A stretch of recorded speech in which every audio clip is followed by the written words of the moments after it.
And when they're moving the ball like that and getting other guys involved, Brian, they're incredibly tough to stop. Yeah, and moving the ball is what I always see as the key with these guys. They're not the kind of team that's going to put the ball in one guy's stick and say, go and make something happen. We get those moments out of Lyle Thompson sometimes, but that's not what their offense is all about. Their offense is about sharing the ball, letting the guy that has the open shot take it. Johnny Powell is a great example.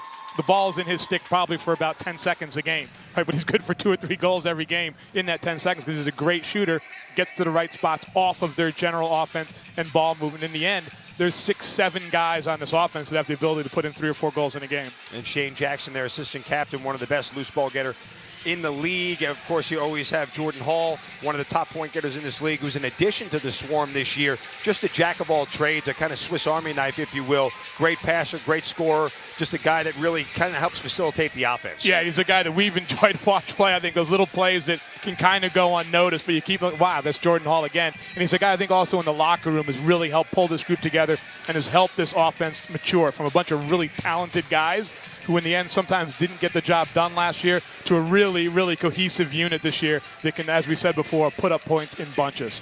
So it'll be a host of guys for the Georgia Swarm. Again, be on the lookout, obviously, for Lyle Thompson. Expect him to have a big night, at least offensively, for the Swarm. Taking a look at the Toronto Rock, it's interesting because this is a team that gets a bunch of their offense just from 3 main guys. You heard us talk about Tom Schreiber, but it's also Brett Hickey and Stephen LeBlanc. These guys, 3 of them, all have over 200 shots. When the ball is in their stick, they're going to let it fly. Yeah, and those are the guys that are going to make it happen. The ball spends a lot of time in Schreiber's stick. He's also become a great assist man, setup man in this league. Stephen LeBlanc's been doing it for a long time in Toronto. At one point was considered one of the top 2 or 3 players in this league for a little while there. And he still absolutely can get the ball into the back of the net. Toronto has always prided itself on defense in the end, and I think the back end is particularly important to them in this game, whether it's Nick Rose or Miller in the cage. They're going to need great goaltending to slow down that Georgia offense. A couple of notable injuries tonight before we get to the goaltenders. Chad Tutton of the Swarm not playing tonight, injured his leg in game 1 between these 2 teams. Already has had surgery, out for the rest of the playoffs, obviously, but the Swarm will miss his tenacity and his defense. Absolutely, without a doubt, he's going to be missed. Great physical, tough kid who we didn't mention all of the time, but always seemed to be doing great things. He kind of is in a mix of great transition players that Georgia has that play defense, run the ball out, put pressure on the other team in the offensive end, and scoop up a ton of ground balls as well. And for the Rock, it'll be Bill Hostrauser not in the game tonight. Wife and him expecting the birth of their first child was pulled off the active roster. Another strong defender for Toronto. Absolutely, and a huge congratulations out to him, right? Having, I believe it's his first child, so that's about as good a reason as you can have to miss a professional lacrosse game, I think. Let's take a look at the goaltenders for tonight's game. Mike Poulin for the Swarm has been as steady as you can imagine. Comes over from Calgary in the offseason. Supplants Brody McDonald as the starter. And really from week 1, game 1, he has just been as steady as can be and has shown that in big moments, in fact, he makes a game-winning save earlier in the year. I forget who it was against, but just he's come up huge for them all season long. Yeah, he had that one against Buffalo. Yes, correct. It was huge. There were actually 2, I think, in the last 5 seconds. I think some of his saves early in the game at times have been almost more important. We've had periods throughout the year when the offense hasn't quite clicked early in the game. They got them a little while to get in the rhythm, and it's been Mike Poulin that's kept the game close. They've been down 2-0 instead when it could have been 5-0 early in games. And Mike Poulin's just been huge in those moments, holding the team together and kind of getting that fire going that leads them to these big victories. And for the Rock, a little bit of a surprise if you've followed them all year long. Nick Rose not starting tonight. It didn't start last week. Brandon Miller will be between the pipes. Now, Nick Rose played the most minutes of any goaltender this year in the NLL. Over 1,000 minutes. The only goaltender to have that many. He has been, pun intended, a rock for Toronto for a very long time. Had a bad start to their first playoff game against New England, was yanked, and it's been Brandon Miller ever since. And being a goaltender in the NLL might be the most precarious professional position in the world. They will yank you in a moment, and this was a great example. Brandon Miller was in a tough position of being behind what could have been the best goalie in the league. All year was getting no minutes whatsoever. He got his chance, and he stood on his head, did the job, and now they have a difficult time taking him back out. The great news for Toronto is that they have 2 outstanding options. No matter what happens in the cage, they can take one out, put the other one in, knowing that they have a solid option. And it'll be interesting to see which goaltender really breaks first. You mentioned Mike Poulin's ability to keep his team in the game. At times this year for the Swarm, offensively they've had slow starts. Had slow start in the first game when these two teams met. Didn't score a single goal in the first quarter after breaking the NLL record for goals in a season. So obviously Brendan Miller capable between the pipes to shut down the Swarm offensively, but it was Mike Poulin that really kept it to a manageable lead until the offense could get going, as you mentioned. Yeah, absolutely, and it's been huge. I think probably 5 or 6 times throughout the year. It's really been Mike Poulin early on, stopping 1, 2, 3 goals from going in the first quarter that gave Georgia both the opportunity and carried them energy-wise into that second quarter when the offense got flowing and they started scoring goals. It'll be game 2 of this 3-game series in the Eastern Conference Finals between the Georgia Swarm and the Toronto Rock. We will take a timeout and come back with more here from the Infinite Energy Arena in Harris Cherokee Casino Field for game 2 of this series. Alongside Brian Silcott, I'm Mark Zinno. You're watching the NLL.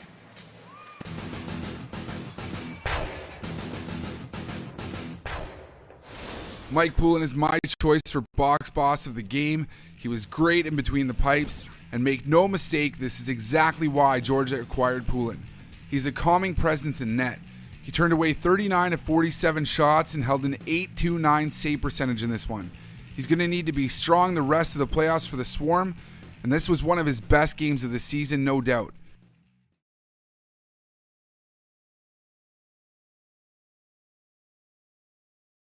Energy Arena, the Hive as they call it here in Georgia for the National Lacrosse League semifinals of the Eastern Division between the Swarm and the Rock. He's Brian Silcott.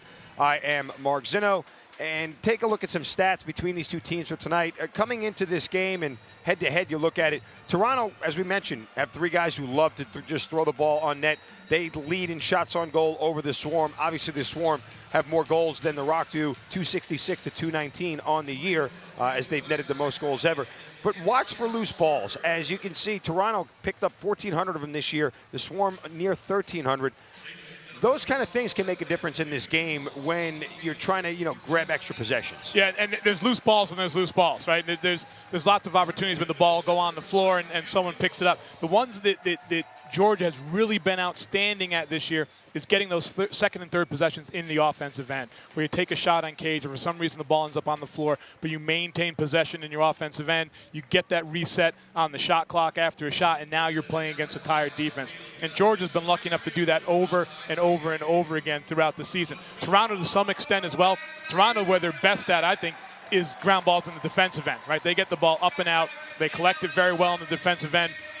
It'll be an interesting matchup this tonight to see, can Georgia continue to do that, right? Are they going to win those ground ball battles in the offensive end, or will that Toronto defense get the ball up and out? Also something to watch for, the face-offs. Now, Toronto had a better face-off percentage this year, but the Swarm won more raw face-offs, and it'll be Shane Jackson versus Bradley Cree in the face-off circle, and that really could decide a lot of extra possessions as well. Yeah, face-offs are big, right, because they're possessions. It gets you the ball. It's a free time to get a ball, and it's a ball right after a goal. The reality is that Georgia's approach to it has not been that it's the most critical thing in the world, right? Their idea is that we can still play defense. We don't have to win 60% of the face-offs. We're good with 40%. And they've been able to win basically 50% throughout the year. If they can keep that up, they'll be in very good shape. And again, I apologize, Jordan McIntosh handling the face-offs for the Swarm, not Shane Jackson, but let's take it down to the field as we get player intros and get things started here shortly at the Hive. As you can see, the fans on the field starting to pile in here to the Infinite Energy Arena. And look, we're expecting just a lot of action, a lot of excitement here. It's been a great season all year long here at the Hive, as they call it, and we expect nothing different tonight. See the fans lining up down there. They do that every game here, get the kids out on the floor. It's a great thing to give those kids the opportunity to get down on the field.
talk, me on camera as a just audience.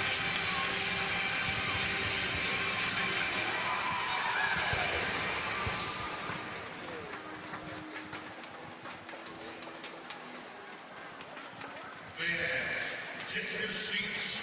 The swarm is coming.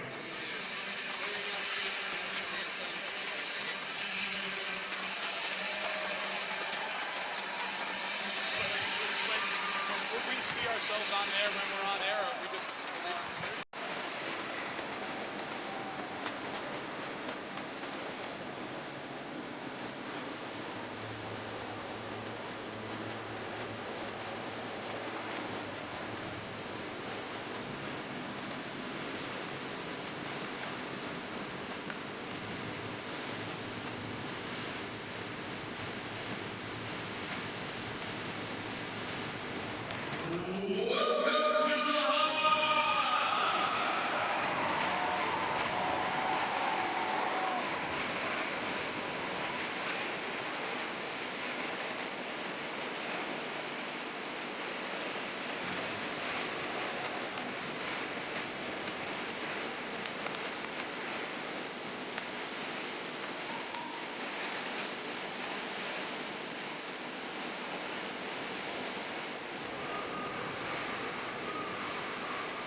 And now the captains of your Georgia Swarm, from Limestone College, number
Ladies and gentlemen, in honor of the many National Lacrosse League players of Canadian descent, please stand and turn your attention to the turf as George Brady plays the Canadian anthem.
Thank you, George Brady.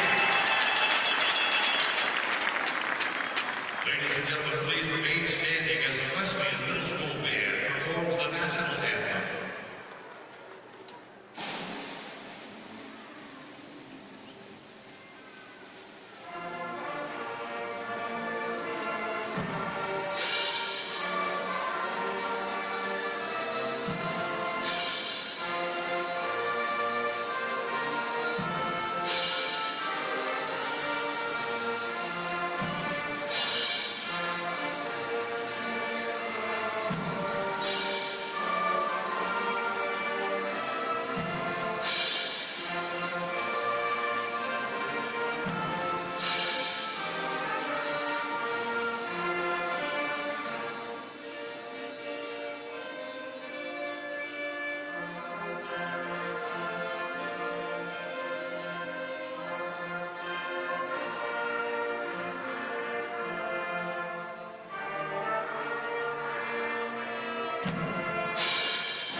Thank you to the Wesleyan Middle School Band.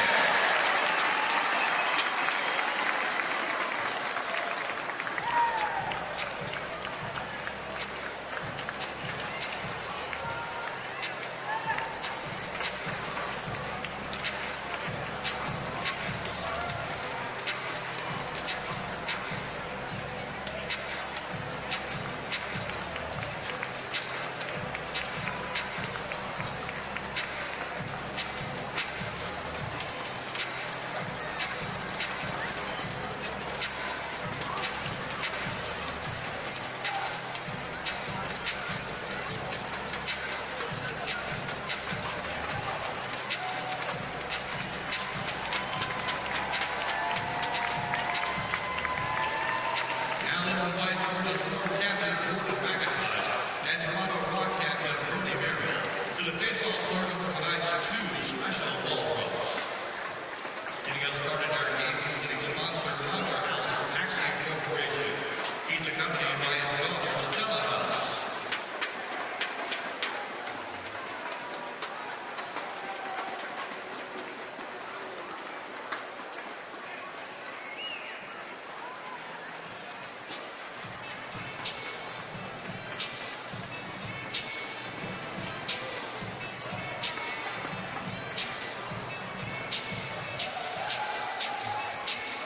We now have a second ball throw tonight.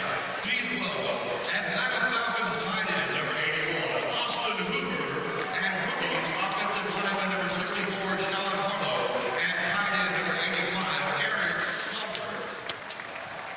So all the festivities pregame done here at the Hive at Harris Cherokee Casino Field in the Infinite Energy Arena as you're watching the ceremonial ball drop, and Jordan McIntosh along with Brody Merrill both the captains standing there at the center of the field, or the center of the turf, rather. And, you know, the mindset, Brian, of players as they're getting to this point is what? Let's get the game going.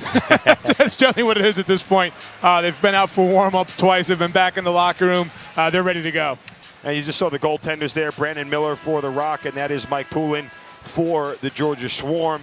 And it'll be interesting to see if the Swarm can get off to a faster start than they did in week one, or in game one against the Toronto Rock than last time. So I wonder how they will look coming out of this. Remember, they had a 3-week layoff prior to game one of this series. Right. The it's been kind of the one thing that's been hit or miss about this team is how quickly they start. Because there's been times when they come out of the gut with guns blazing. There's been other days, as we've talked about, where it's taken almost a full quarter for them to get going. Well, let's see, as we have Jordan McIntosh in the face-off circle with Bradley Cree. And we are away here in game 2 of this Eastern Division final. And John Ranigan ends up with the ball and will sprint right into the offensive zone. And feeds it across to Randy Stotts, who scores! Wow! I'm going to say that qualifies as a quick start. John Ranigan has had an outstanding year for this Georgia Swarm team. Big, strong defender / transition player there. A lot of face-offs end up in loose balls, 50-50 situations. That's a great thing for the Swarm. I mean, threaded the needle on a beautiful pass in between defenders, and Stotts caught it, let it fly. And he adds to his fantastic season, 76 points on the year, and give him the first goal of the playoffs tonight. Yeah, Randy Stotts is not a bad guy to have coming down that right-handed side there, and Ranigan was more than willing to give him the ball. Swarm win that face-off, and they are away and running as we get Lyle Thompson's first touch of the ball. Again, Lyle, the leading point getter in the NLL this year. And you'll see the Swarm. Their passing is fantastic when their offense is working, as it looks right now. And a shot right there by Jackson, saved by Miller, and he has to dive for it. Ball still loose, and then finally picked up by Sandy Chapman. Yeah, and it's that patience of the ball movement, and in particular the ball movement from one side of the floor to the other is what Georgia does so well. See the Swarm, a little full-court press, if you will, basketball style. And effectively created the turnover, get the ball right back. Great hustle there by the Georgia Swarm. Kyle Matisse will walk into the offensive zone, flip it over to Jordan Hall. 20 left to shoot for the Swarm. Hall makes a quick move towards the net, then spins back. Over to Thompson. The Swarm work the ball around. Now Miles has it, trying to get inside for a low shot. Score!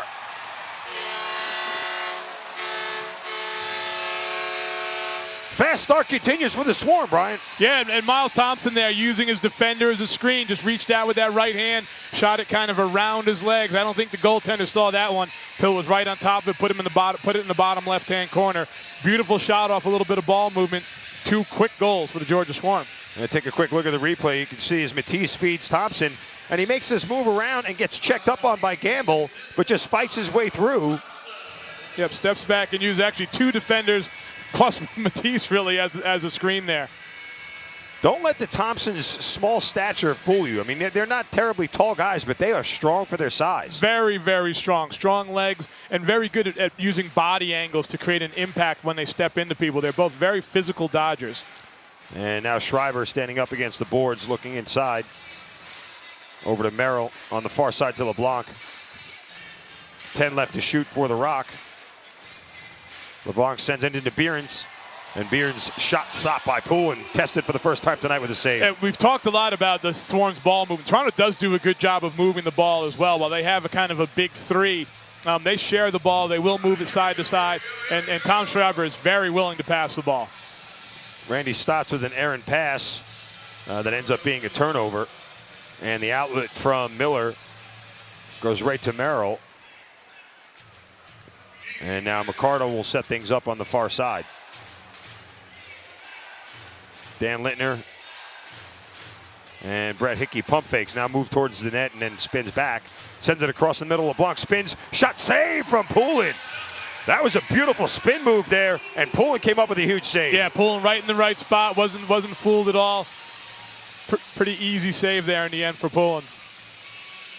And Powell's getting double team, has to dump it off. Shane Jackson works into the offensive zone, already 15 gone on the shot clock. Jackson thought about it. Now Matisse lets one fly. He scores!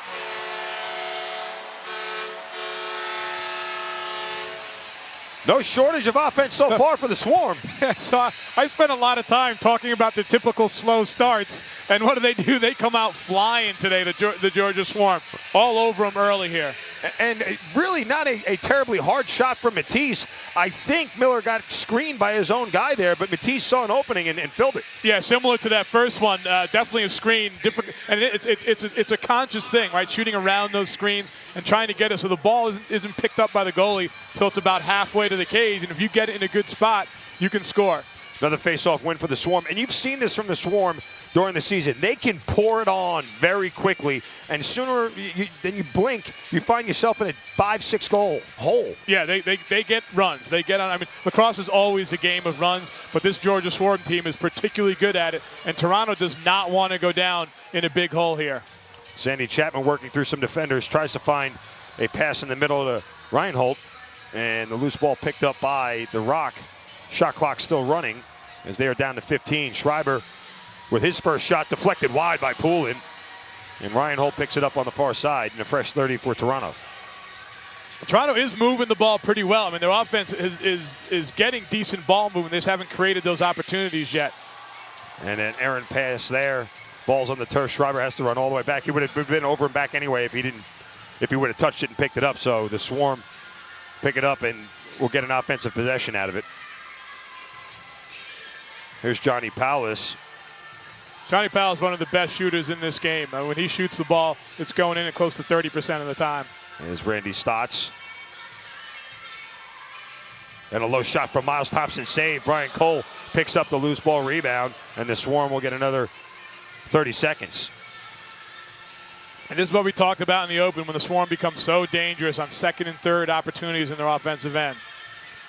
Shane Jackson backing away, now flips it over to Powless for a shot saved by Miller. Powless, that was a hard shot, and I don't think Miller knew he stopped it. Yeah, Miller was a little bit surprised. That happened to hit him in the stick. He went 5-0. I think he thought he was going to get Miller's stick up off the ground, but Miller really did not see that coming. And Schreiber gives it over to Hickey. Now on the far side is McCardle. McCardle with a shot. Another save from Poulin. Ball is loose, and Poulin, as he's falling backwards, picks it up. I think did not get himself underneath himself there and kind of lost control of that ball on the attempted outlet pass. So another opportunity for Toronto.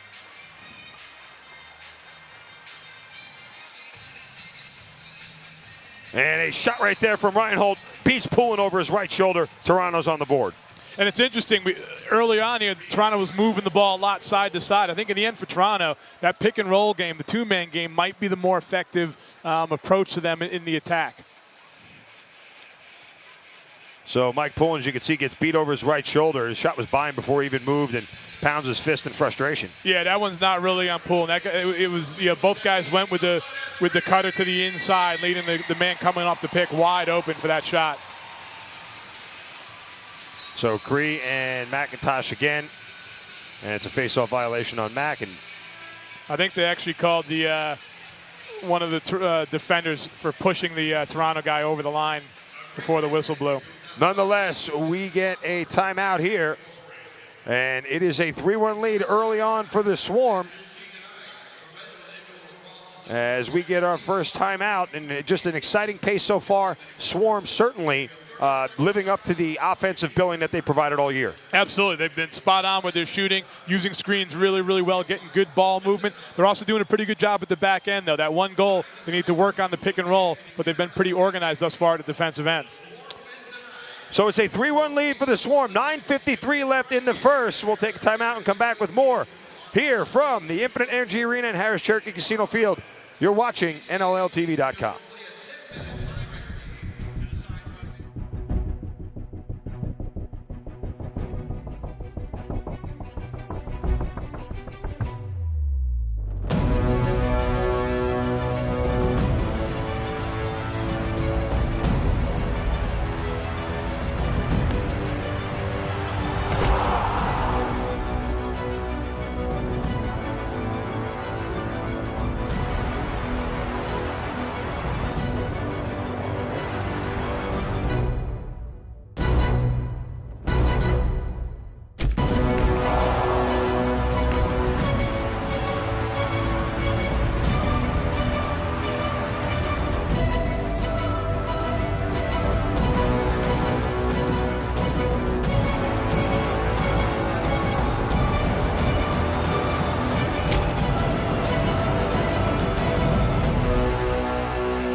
Alongside Brian Silcott, I'm Mark Zinner. A 3-1 lead for the Swarm here in Game 2 of this Eastern Division semifinal.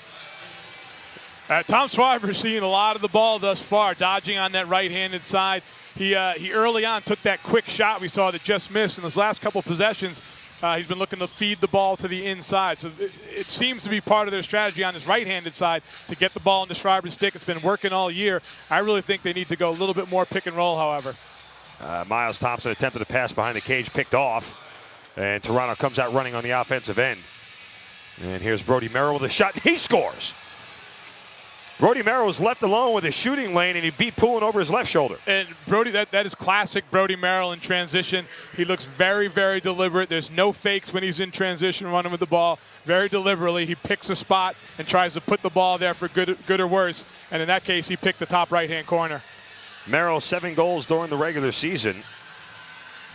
Brody Merrill, one of the all-time best defenders ever to play this game, indoor, outdoor, just one of the best ever to play, and also one of the best human beings playing this game. Also led Toronto in penalty minutes this year. Yes, he did. He's a tough man, a good man, but a tough man. Toronto wins that face-off, and Latrell Harris's pass has to be corralled by Reinhold. 20 on the shot clock for Toronto. And Lintner with a shot saved from Poulin, and the rebound picked up by Jordan McIntosh. And he's got Ethan O'Connor on the left side ahead of him.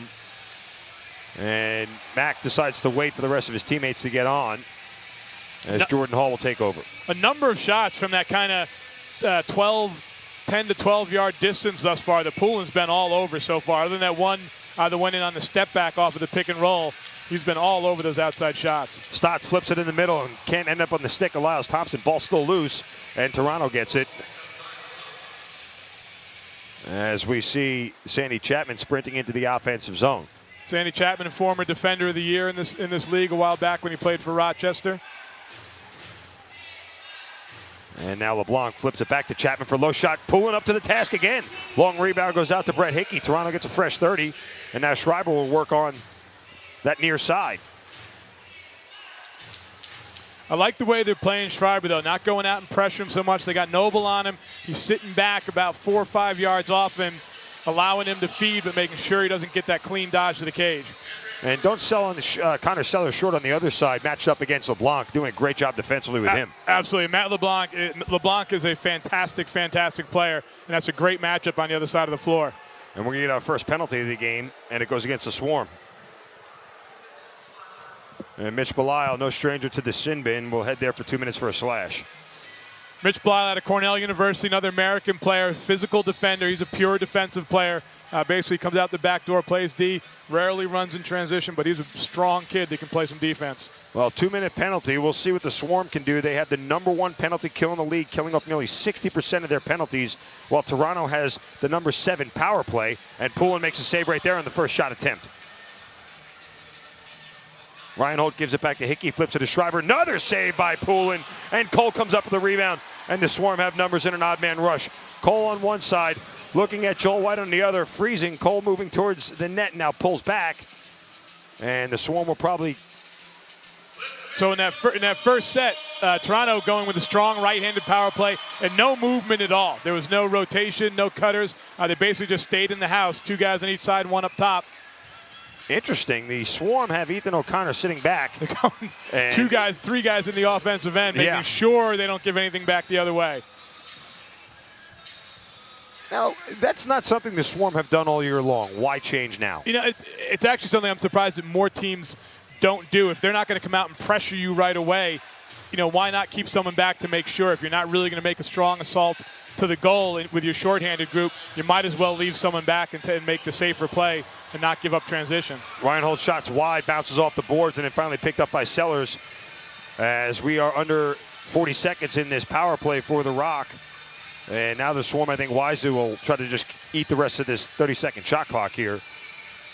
But now they have all 4 players up in the offensive zone. Yeah, and I'm wondering if the last time they did it just because it was well into the shot clock and one of the defenders had not gotten off. So rather than come off, he just stayed on the floor. Oh, and Lyle Thompson, just a nifty spin move and finds his short-handed goal. So just when you think they're killing clock, you never can assume that when the ball's in Lyle Thompson's stick, right? One guy, two guys, he is so slippery, so elusive, and so smart.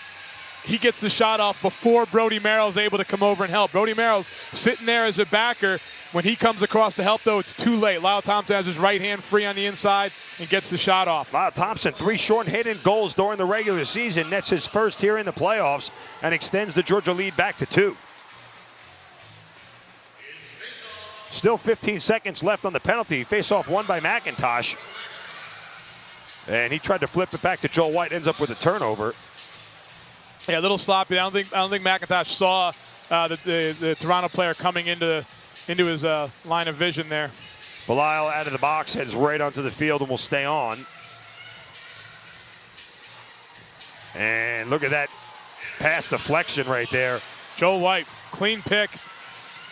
Off of the pick and roll, they tried to slip it inside. Joel White just gets the stick up, knocks it down. He does that with a long pole in the field game. He's pretty darn good at it with a short stick here. He's had another one that's had a great year for this Georgia Swarm team. Stotts backing up, flips it across to Shane Jackson for a nifty give and go. That was wide. 9 on the shot clock. And being checked up against the boards as Randy Stotts flips it over to Brian Cole. Shot, score!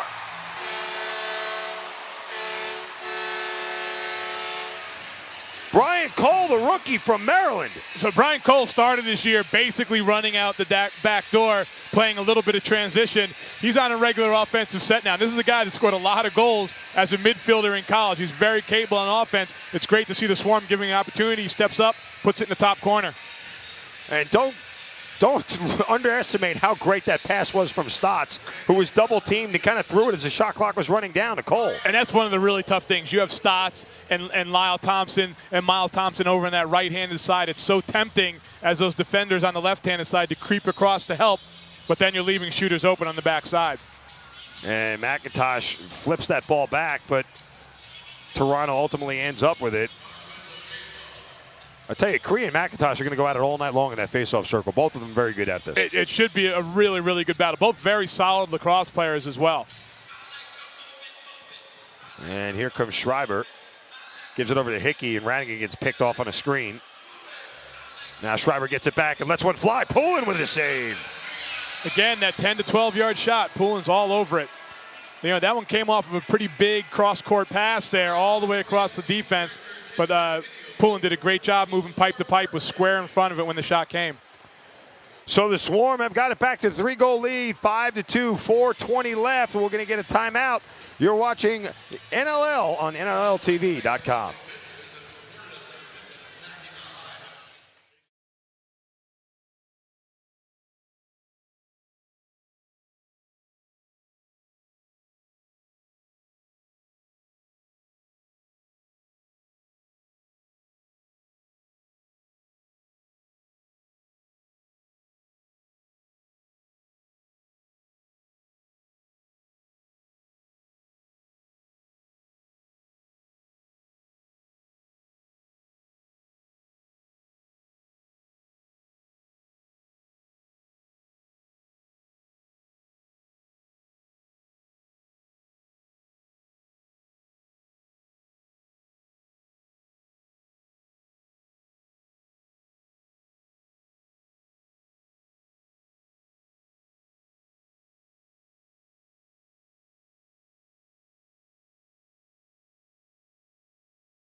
Back here to the Hive as the Swarm have a 5-2 lead over the Toronto Rock. And after the restart of play, a shot there that missed the cage. Swarm pick up the loose ball, and with 12 left to shoot, it'll be Miles Thompson with another shot that is wide. Long rebound goes back towards midfield and has to be saved by Matisse. He just chucks it deep into the zone. Yeah, good job, Matisse, getting that save. He didn't save it, but he got it off quick enough that the ball went all the way back for the restart.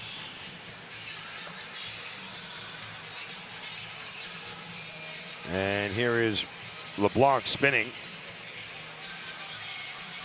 Swarm doing a great job at closing out on the big three for Toronto. Dan Lintner can't pick up that pass. Ball loose on the turf, and Lintner finally gets it back as a save from Poulin there up against the post, and the rebound goes to Jason Noble. And Toronto can't afford those. You win in that pick and roll, and you get a man that wide open in the middle. You got to connect and complete it. They just were not able to there. And Shane Jackson gets a pass with 12 on the shot clock, looking for some help. Now gives it over to Hall. And Lyle Thompson gets some separation. 3 left to shoot. The pass goes off the boards, and it's a turnover by the Swarm, and here comes Toronto. And Brett Hickey now moves into position up against the boards. Into LeBlanc, and Poulin with a save. And it goes up into the netting, and so Toronto will retain possession. That was a dangerous shot by LeBlanc. It kind of came a little bit unexpected, and it was well placed. Poulin again, though, up to the task. Toronto's outshot the Swarm so far, 13-9. LeBlanc with another one, and he beats Poulin. LeBlanc with good patience there, carrying across, waiting for that opening to come. And I think he caught Poulin slightly out of position as Poulin moved across to his right. LeBlanc was able to put it back behind where Poulin was coming from as he carried across the top of the floor. Kind of a late shot back to that backhand, back to that back pipe. Actually, it actually went 5-volt, but it was to the back pipe as Poulin was moving across. He couldn't get that left leg in good position to make the save. Ethan O'Connor was with him the entire time, didn't let him go. Yes, pretty good one-on-one defense there. Jordan Magnuson in the face-off circle now for Toronto, and he kicks the ball back, and the Rock will get the possession. Magnuson winning 44% of his face-offs coming into tonight. Yeah, they've taken almost equal numbers throughout the year. They're two draw men. Yeah, Cree and Magnuson. And Ryan Holt beats Poulin on a bounce shot. Not a lot on it, but Poulin dropped down low. Yeah, beautiful bounce shot there by Reinhardt.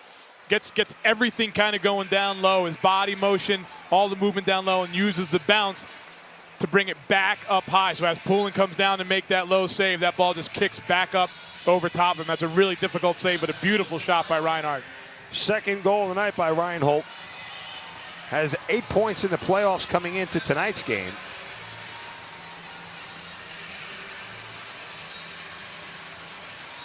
And they're going to award the Swarm the possession on the face-off violation. So after starting out hot, it's kind of swung back the other way with Toronto. A couple of good shots on the run from their lefties have gotten them right back in the game. Georgia now needs a quality possession here. Take care of the ball. They may not score, but they need a good quality possession here. Work to get a good look at the cage. Here's Jordan Hall. Matisse tried to send it in the corner. Jackson got deflected. He has to pick it up. 7 on the shot clock.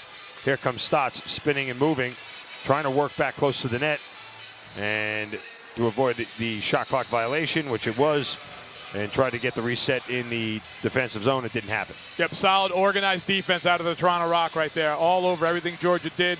Really never even came close to getting a look at the cage. Hickey spins away from trouble and then flips it across, and McCardle catches it low and then lets one fly that is wide, and the long rebound goes to the Swarm as Jason Noble works in, and he's got a sprinting Lyle Thompson on, tried to find him in transition. Yeah, that's a tough one. Ball still loose.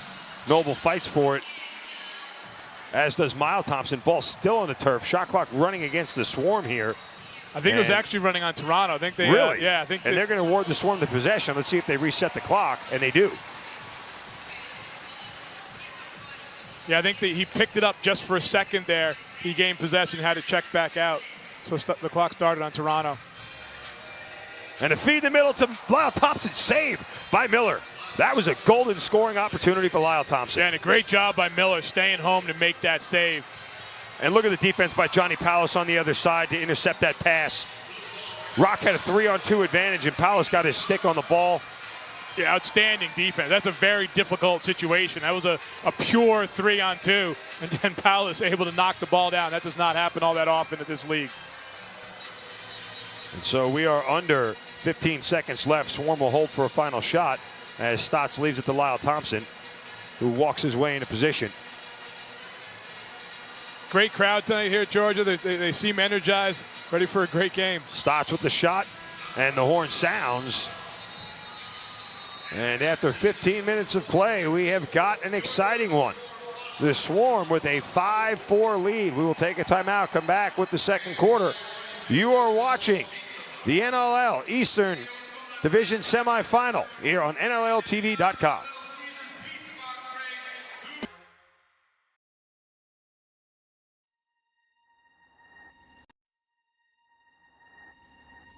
Say what you will, but it doesn't hear you. It's unaffected by your disdain and your malice. It doesn't care about competition or tradition. It's heartless and unapologetic. It has only one job.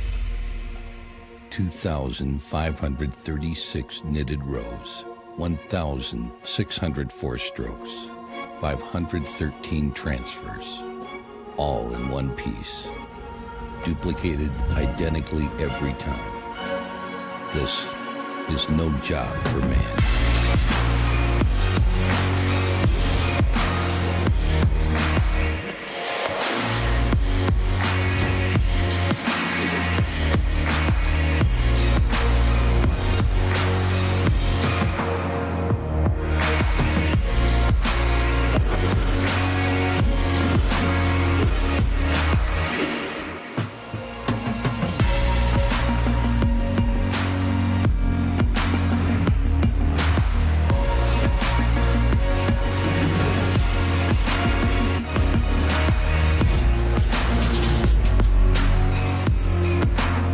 Leave the playing to the players, the equipment to the machines.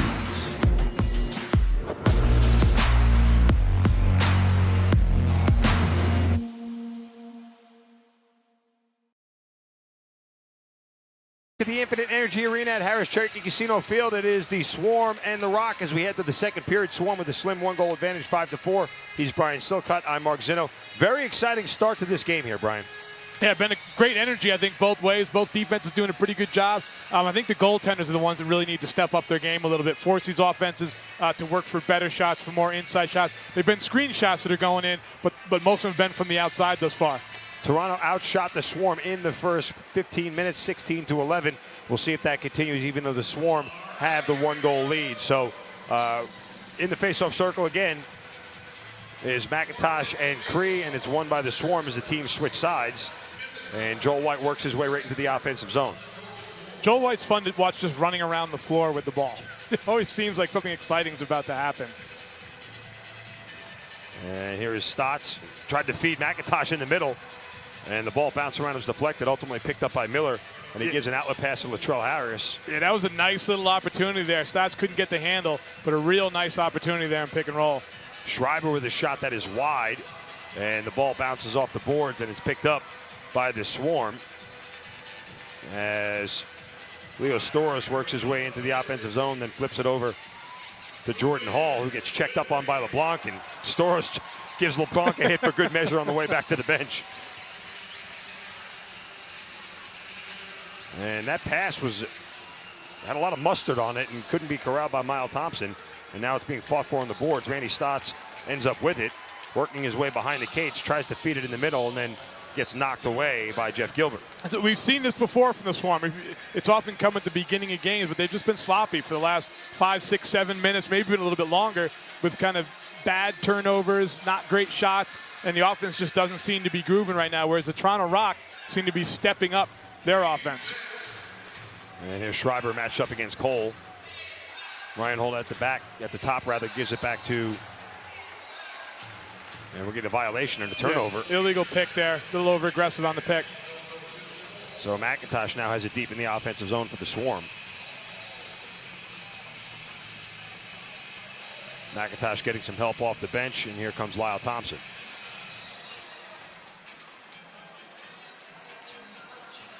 And 9 left to shoot for the Swarm. Shane Jackson over to Matisse. Lyle Thompson gets it back to Matisse, who runs towards the net. Shot deflected wide by Miller. Matisse, the big guy, went up high. Yeah, I thought Matisse was going to have that when we went up. Thought he was going to get it up over Miller's shoulder. but didn't quite make it. And a low shot there by McCardle, deflected, never made it on Cage. And the Swarm getting out running. Here comes Alex Krepensek. Krepensek with a low shot, save from Miller. Alex Krepensek, not the guy who takes a lot of shots on this team, but they left him all alone. He went after it. Yeah, you got to go to the cage in that instance. I think he wanted to get it to the backside, but no one ever came. Have to take the shot. Here's LeBlanc moving inside, getting checked away by Sellers. LeBlanc winds up, save from Poulin. Joel White tried to get the rebound, didn't, and it got checked up by Lintner, and ultimately the Swarm take this one away. And another screen shot there, shooting around the defender. That one just hit Poulin, I think, more than him actually making the save. And here comes Matisse, spins back and gives it to Palace. Palace shot wide of the net, and ball is loose, picked up by Toronto. And boy, did Allen Rogers pay for it. Here comes Gamble. Gamble feeds Hickey, and the shot by Poulin is deflected wide. Swarm got a little bit lucky there. Toronto had a 3-on-2, almost a 4-on-2, as the Swarm was slow getting back in off the bench. And Hickey was coming right off the bench, flying out, and caught a pass and let it go. And that pass attempt by McCardle to LeBlanc is deflected. McCardle gets it back. Now LeBlanc has it with 11 on the shot clock. McCardle spinning inside for a low shot that is wide, and the long rebound goes over the midline. And that is over and back. For those of you that are new to the NLL, it has to hit the goalie or the goal cage, the pipe, in order to not be over and back when it comes back across the mid-floor line there. And so the Swarm will set up their offense. Coming up on 11 minutes left here in the first half. Lyle Thompson backing up, feeding Jackson, who loses the ball out of his stick after Bradley Cree checks it away. Nice check by Cree. He's a good athlete, Cree. Takes the majority of their face-offs. Also plays well on the defensive end. And Ryan Holt now moving down the near side, deep into his offensive zone, 15 left to shoot. And Lintner working to his left. Back to LeBlanc, 8 on the shot clock. Pass has to go off the boards. Hickey gets it with 4 left to shoot. Tries to spin away, throws one on Cage. Poulin made that look a lot more difficult than it was. Yeah, I think it hit him, and he expected it to bounce out a little bit, and it kind of started coming back between his legs, so he just flops to the ground to ensure it doesn't go in the net. Now Jackson's in the corner, matched up against Gamble. Jackson trying to get inside, spins back, gives it to Palace. Now back to Jackson, over to Miles Thompson. He pump fakes and moves to his left, 8 on the shot clock. Jackson gives it in the middle. Matisse can't hang on to the pass, and it's a turnover by the Swarm. One too many passes, I felt like, in that possession. Yeah, Brian. and those are the ones that, you know, that when they're clicking, it seems to be a beautiful thing. But right now, it's just a little bit off, and they're dropping that extra pass. They're getting the ball checked out of their stick. McIntosh picks up the loose ball, moves into the offensive zone after an errant pass from Toronto gets away, and they turn it right back over. And here is Stotts against Brody Merrill. Gets it back from Jackson. Low shot, score!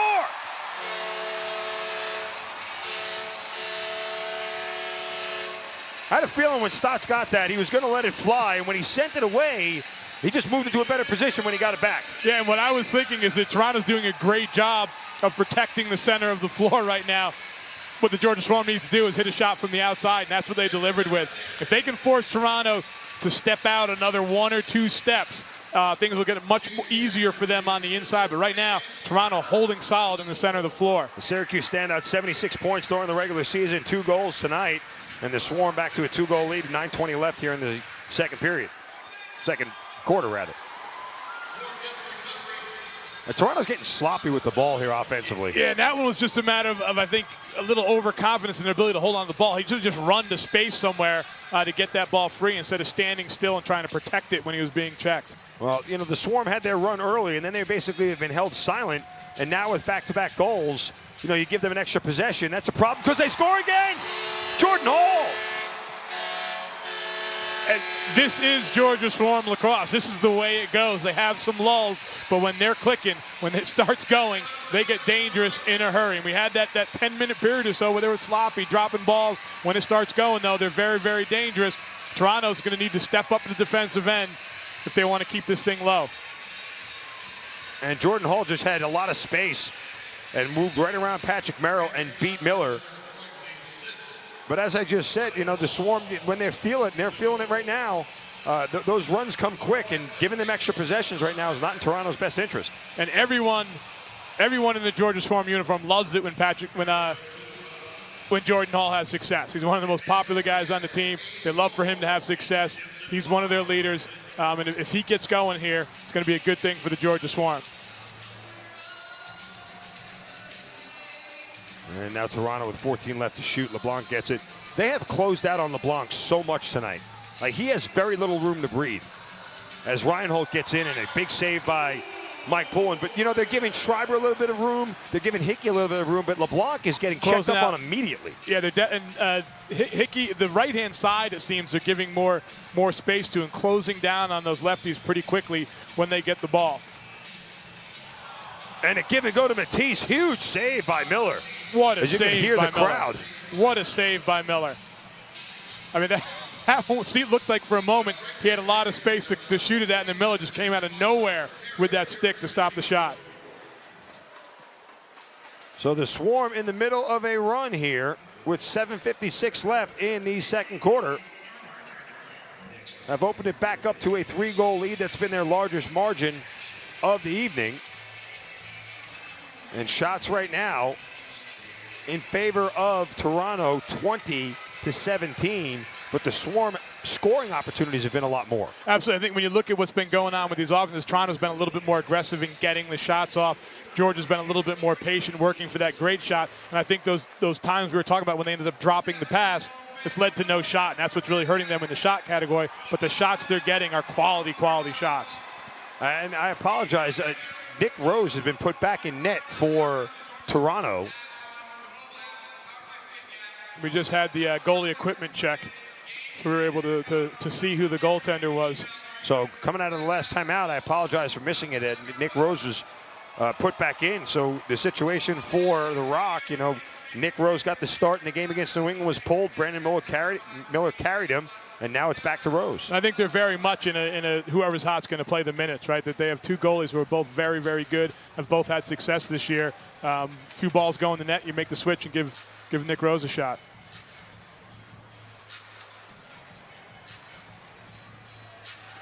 So coming out of this stoppage, the Rock will have the ball.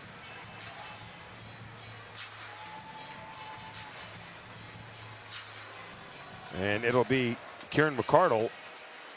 Kieran McArdle, another good story. Tom Schreiber and Kieran McArdle are both American rookies. It's something that doesn't happen all that often anymore, as an American rookie coming in and having success. Tom Schreiber's has been well documented. Kieran McArdle has had an excellent year as well as an American rookie in this league. And LeBlanc moves away from the boards, sends it across.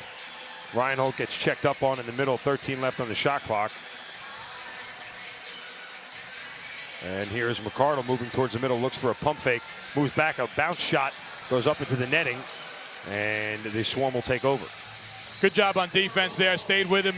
They were able to get hands on him as he was about to shoot, force him to shoot the ball basically straight into the ground. Swarm back on offense. Stott sends it up top over to Powless.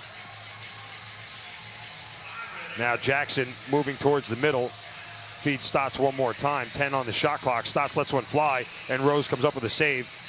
And Stotts hustling for the rebound, as is Miles Thompson. Ball still loose and picked up by Jordan Magnuson. Miles Thompson's willingness to go into the center on the offense and just get beaten up. He held his position on the inside for a while there, and then comes from the inside out to set the pick when the ball kicks back to the right-handed side. He comes from the inside out to set that pick, making it very difficult to find him when he's doing so. LeBlanc with a little nifty move to create some separation. 7 on the shot clock. Here comes Schreiber diving in the middle, pulling up to the task.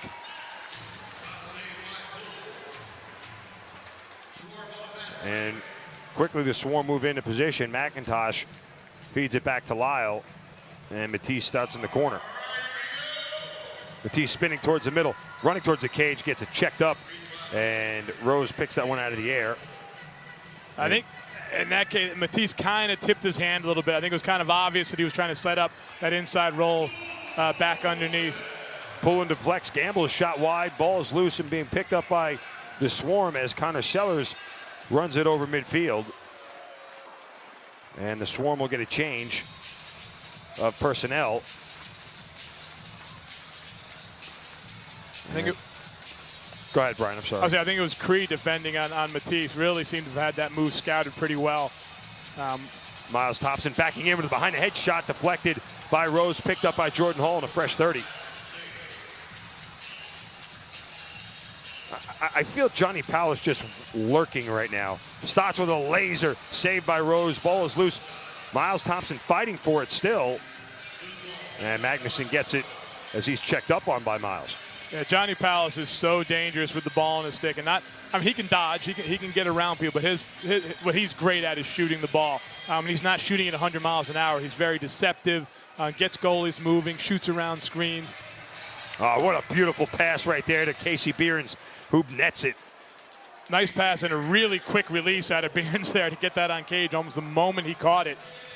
And into a tight window in the top right corner of the net, Brian. Yeah, real tight window on the near side and a quick release. You see him catch, and that ball is out in a hurry. It looks a little bit easier, I think, in that instance when you watch on replay than that is to execute. To catch and shoot on the move, a pass that was thrown in with strong velocity and place it in the corner like that, very difficult skill. Behrens 4 goals in the Rock's first 2 playoff game, his first tonight. Behrens had 14 during the regular season, total of 26 points. Rannigan has to fight for this loose ball. It's on the turf. He's laying on top of it now. And great effort by Rannigan there, though, taking on 3 Toronto players. A battle he was likely to lose, but he was very committed. So let's see how the Swarm respond defensively after that last goal from Toronto. And the pace has not slowed down since the opening faceoff. Not at all. Oh, we get a long rebound trying to run down by Ethan O'Connor, but it rolls all the way to Nick Rose. And the Swarm will start with the ball in the corner, but we're going to get a timeout first. 4:39 left. The Swarm 7, the Rock 5 will take a timeout, come back with more here on NLLTV.com. This past NLL season was incredible. It was exciting. It was jam-packed with amazing goals. Here's Miles Thompson, flips it back and scores! Incredible saves. Carlson with absolute robbery. And huge games. And he ends it. Vancouver is going home for the playoffs. And if you don't have your subscription to NLLTV.com, you're going to miss out on all of that action during the 2018 season. And can you imagine if your group of friends is sitting there talking about the greatest plays from the night before and you're the only one to not have your subscription? You're going to be missing out. Don't be that person. Make sure to head on over to the NLL website to get your subscription today to make sure, well, you're part of that conversation and also to make sure that you don't miss a minute of 2018. I've got mine. She's got hers. Get yours today.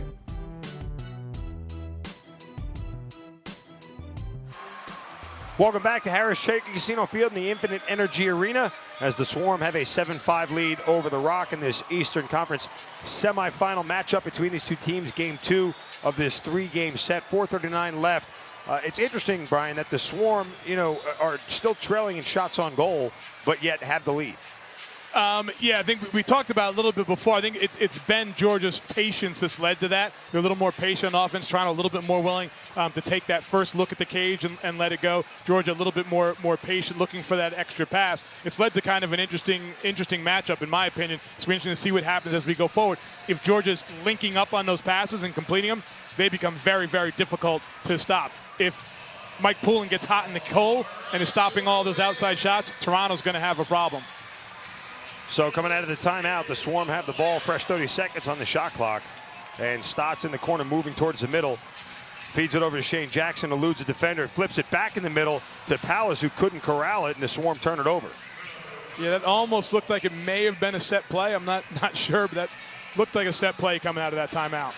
Schreiber tried to hit Hickey going behind him, and the pass was intercepted by the Swarm. Long outlet over to Brian Cole, and he'll dump it for Joel White. Wow, Brian Cole doing an outstanding job of drawing a penalty there. I mean, he just went down and literally ran straight into the defender to set a pick and kept driving him until he threw him out of the way and got a penalty called. So delayed penalty call, and goaltender pulled, and a goal! Off the deflection, Shane Jackson beats Nick Rose. Shane Jackson with a wicked release off of that skip pass, but Nick Rose actually made the save. He got body on ball, but then it kicked into the cage anyway. We'll see this on the replay. Brilliant pass by Stotts, great shot by Jackson, and Nick Rose. Those are the worst ones as a goalie, where you get a piece of the ball, you feel like you made the save, and you managed to get in the net anyway. Well, you see how far Rose had to move. He was kind of, I don't want to say out of position, but he was in a gutsy spot away from the pipe. Well, yeah, he would stepped up with when Randy Stotts had the ball up top. That's what makes that skip pass all the way through so dangerous. He tried to get it back behind the goalie. Nick was trying to recover, got a piece of it, but not enough to keep it out of the net. McIntosh with a clean face-off win, giving the Swarm another possession. Here's Joe White, gives it right back to Mac. And White heads to the bench. I'll never forget last year, Joe White had an end-to-end goal. That was one of the more memorable goals I've called in my time with the Swarm. Just incredible, eluding defenders, and you don't see him that much on offense anymore with all the snipers that the Swarm have. Yeah, he played offense when he was younger, but he's a defender who happens to be a ridiculous athlete that can make things happen anywhere on the floor. And here is Toronto with 12 on the shot clock as Ricardo has to work around some defenders. Sends a laser towards Poulin, and it beats him. I think Poulin got a piece of it as well, just like Nick Rose did on the last one, and it got by him. Yeah, I thought Poulin actually had that save. I'm not sure when the ball went in the net, as the players kind of moved in front of us after the ball appeared to hit Poulin. We'll see if we can get a look at it on the replay, but Poulin gives up his 6th goal of the evening, and McCardle gets his first. He definitely got a piece of it. Yeah, no doubt he got ball there. And this was one that I was thinking, as McCardle's taking, if we can stop that, he got a piece, but it went through fairly clean. He did hit it, but it went through fairly clean. Kind of looked like he got a piece of the arm and the jersey. Great passing by the Rock, and I think that one went off the post. Golden scoring opportunity for Toronto. Yeah, good ball movement in transition, setting up the quick look at the net. Swarm on the other end. Here's Miles Thompson. Flips it over to Jordan Hall. Stotts gives it back over to Jackson. Flips it behind his head. Jordan Hall shot. Score!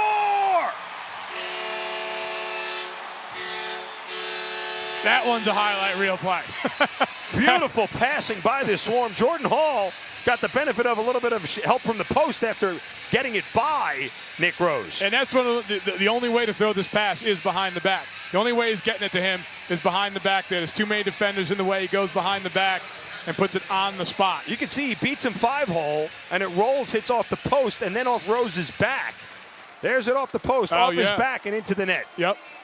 Beautiful goal, though, by the Georgia Swarm. And again, Nick Rose now has had 2 in a row go in and that he got a piece of him first. Well, Matt Sawyer is going to challenge this, and with good reason, because I think, and I wasn't looking there, but Hall got a little lazy after he had beaten him, thinking it was going to go in clean, and when it didn't, he might have been in the crease as the ball was rattling around before the ball off the post and off Nick Rose. So again, the ball has to be over the line, has to be a goal before he can touch down in the crease. So what they're going to look for is, did the ball cross that line before he touches down in the crease? And I think we're going to have a pretty good look at it here. And Mark Ardonio will head to the headset. And we'll take a look at the replay here on our own. Let's see where he finishes. Oh, he's absolutely in the crease. Yep, this one's coming back. This one's coming back. This will be a no goal. This is a good challenge by Matt Sawyer, as you can see right there. He's actually behind. He's across the goal line. He's off goal. He's over GLE. He crosses the goal line before the ball does. This one should not take very long. Unless they're just looking at whether it went in before, but that clearly is pipe. Well, there. Yeah, it's in the air, obviously. Yeah, pipe, and then body, and then in the cage. They may have to also look at this from the side angle to make sure it didn't get behind the pipe, but beautiful shot by our camera crew here. Yeah, really good one there. I mean, the ball is over the net, but it hits the pipe and comes back out. I don't know if they're going to debate it was already crossed. I mean, the angle we have, because we're a little bit in front of the cage, we can see, over the line kind of with the ball, but if it hits the pipe, it cannot have crossed the goal line. I think that's coming back. And remember, it has to be conclusive evidence to overturn it. Yes. I would agree with you. I think this is coming back. I mean, Jordan Hall is definitively in the crease. It's just a question of whether they think, even here, his foot is already on the ground. Right. Yeah. I mean, right there, the ball appears to be over the line, but it's not over the line, which is an interesting dynamic given that's the view we look at to see if the ball's over the line. But the fact that it hits the pipe, it could not have crossed the line yet. The fact that Mark Ardonio is still looking at this may benefit the Swarm, because this seems pretty clear cut. And the longer he's out with this one, I think the more they're debating for something conclusive. The goal, the call on the field was a goal. Yeah, unless they're saying, if they go back to right when it hits, unless they're saying it hits something inside the net. Right. Other than the pipe, and then it's actually in the net when it hits on this side. That's the only thing I can think that they're looking at. But I don't believe the way the goals are constructed that that's possible.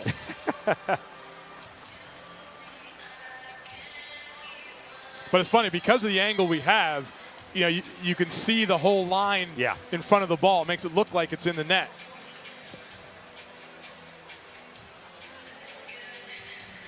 And this is still being looked at. If you're a Swarm fan, I think the longer he looks at this, the more it's likely to benefit them. Swarm fans loaded up with thunder sticks today to make some noise in the Hive.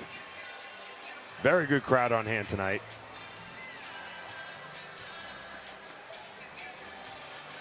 I'm not sure what else. I mean, here's the side view, and I think this is what they're looking for here as well. He's not in the crease until right now his foot is on. Maybe, maybe there is a... Yeah, his foot was down even before the ball hit the pipe, right? Well, his foot's down, yes, but it's already off the pipe now. I think it has to go off Rose and then go back over the line again. Yep, I see. Yes. But again... I'm getting confused with the forward and backwards. They may be saying it hit the inside of the pipe, which is technically across the goal line already. No, the whole ball has to cross the whole line, though. So if it hits the it pipe, couldn't be feasibly. Yeah, the whole ball has to cross the line to be a goal.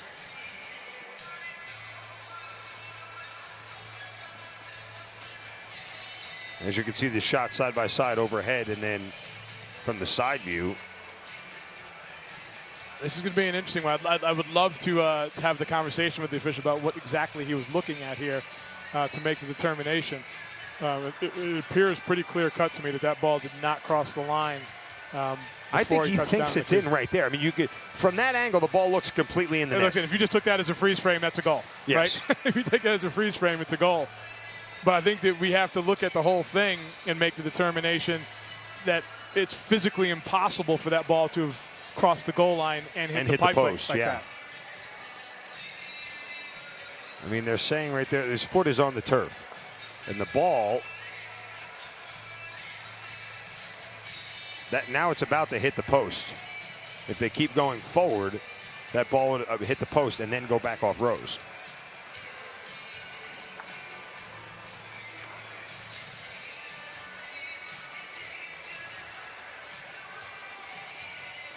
This is one of those unfortunate situations where you kind of lose the whole flow of the game. It's almost like a restart for a quarter now, actually even longer than a quarter break. Here comes Mark Ardonio with the official word.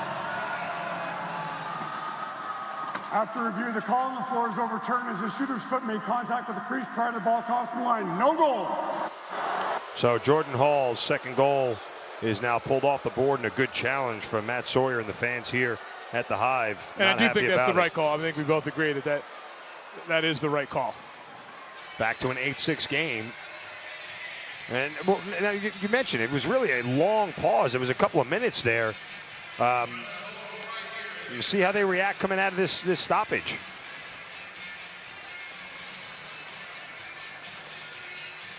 And here's LeBlanc, feeds in the middle of the Hickey. Shot gets deflected, and Joel White picks it up, and he's matched up one-on-one against LeBlanc. White moving in, and then pulls back and waits for help.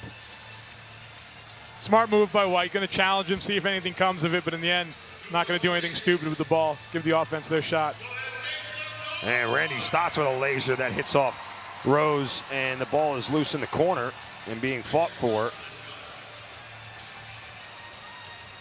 still loose. And finally picked up by Toronto. And it's Damon Edwards moving into the offensive zone. He gets checked up on, and the Swarm get it right back. Here's Lyle Thompson. Yeah, I don't think challenging Lyle Thompson in the middle of the field is the best idea. Shot, score!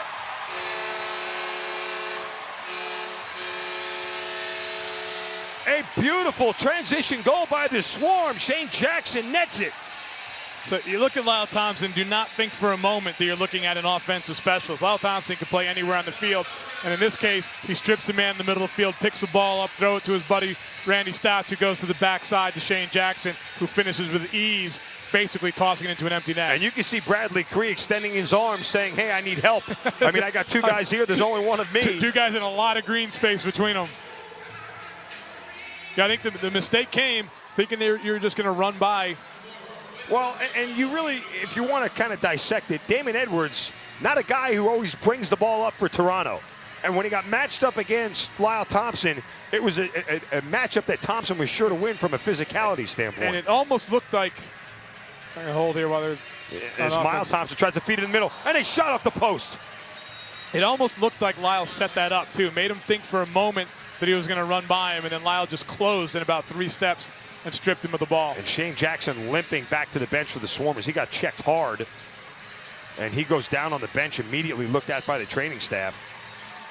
And a long shot goes off the boards. It'll be an over and back, and the Swarm will start in the corner. Here's Joel White. And we'll see if Shane Jackson comes back out on the field. He is still kind of doubled over a little bit, but he's leaning up against the boards right now on the bench. And Stotts has to go back and get that one in his stick. And here's Matisse feeding across to Shane Jackson, who appears to be okay. And he throws it in the corner as the shot clock expires. Yeah, never really got anything going in that offensive set. So with 15.8 left, looks like Toronto's going to take a timeout to devise what they want to do here for a last-second shot. Yeah, they'll come out, they'll pull the goalie, obviously, play 6-on-5. It'll be interesting to see what they do offensively. Most likely we'll see 5 guys on the perimeter, 1 on the inside, and some kind of cutting action trying to create a little confusion. Swarm fans will remember the final game of the regular season against Rochester. In a similar situation, ended up losing the game in a tie ball game on an empty netter when they didn't have their goalie in. It's something you always need to be careful of, right? When you pull that goalie, that you're leaving your net empty. So you got to be very conscious of the clock when you go into attack mode. You don't allow the other team that opportunity to get the ball with time to throw it the length and put it in the net. So as you can see, Sean Ferris of the Swarm, along with Ed Como, talking to the guys on the defense, figuring out what they want to do. We've seen a couple instances this year where guys have had a shot at that shot, where they pulled the goaltender and gotten that long look back down the floor. It's a risky move if you go too early on offense. So on the floor will be Brian Cole, Ethan O'Connor, Jason Noble, Connor Sellers, and Joel White for the Swarm. And Ryan Holt will bring it up for the Rock. There's 8 seconds left. 3 righties, 3 lefties. And here's Schreiber in the middle of LeBlanc. Back to Schreiber for a shot deflected. Goes up into the stands as the horn sounds. And we'll see if they're going to put a small fraction of time back on. And I think they are, as Mike Poulin is heading back to the cage. I'm not sure how much time they're going to put. It had to be under a second. Yeah, it wasn't much. If not a full second. They put .1 up.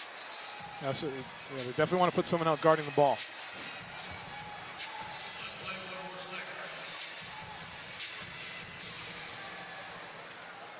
So the officials are putting everybody in place. And 0.1 seconds.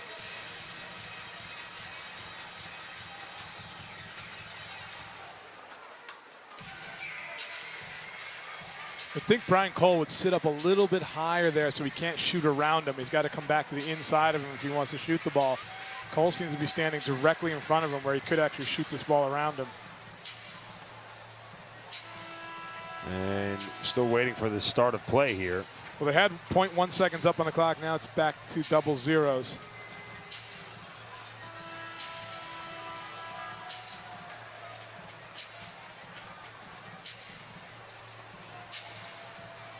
looked like from reading lips, the coach was asking. They were They asking put 0.5 up. Yeah, something about a timeout.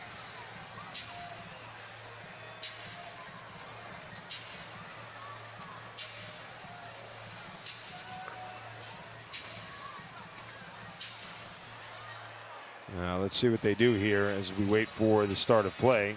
And there it is, and a shot let go, and Poulin saves it.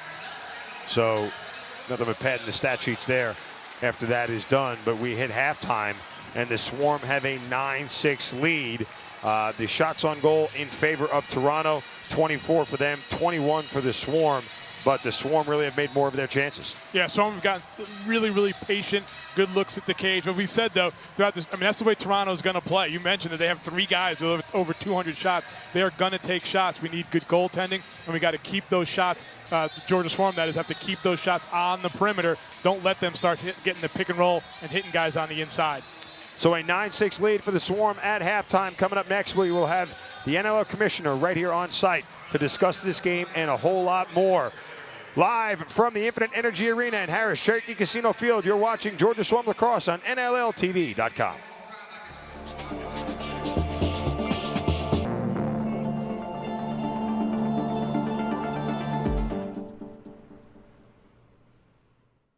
Miles Thompson has scored some incredible goals all season long.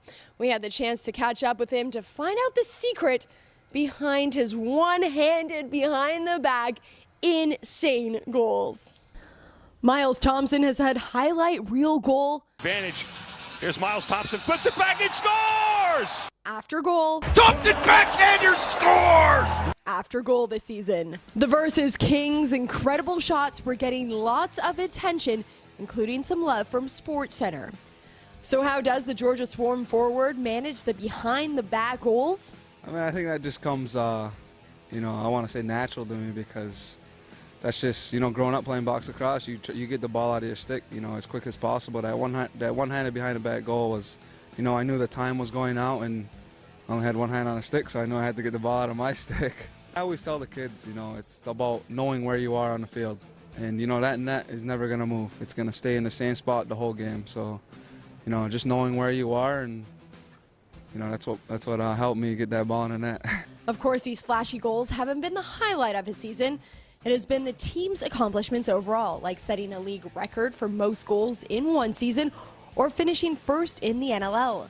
Miles believes these accomplishments were possible because of the team's chemistry. It's just it's something that we started with in the beginning of the year, and that's chemistry, growing the chemistry, and I feel like we've been doing that since day one.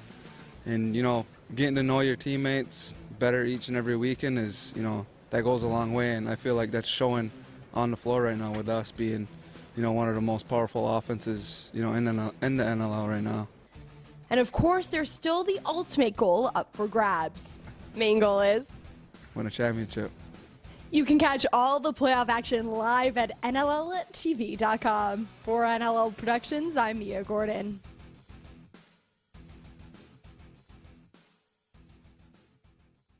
Ball gets batted down, picked up there by Georgia, inside. Thompson backhander scores! Wow! Wow is right. That's a phenomenal goal.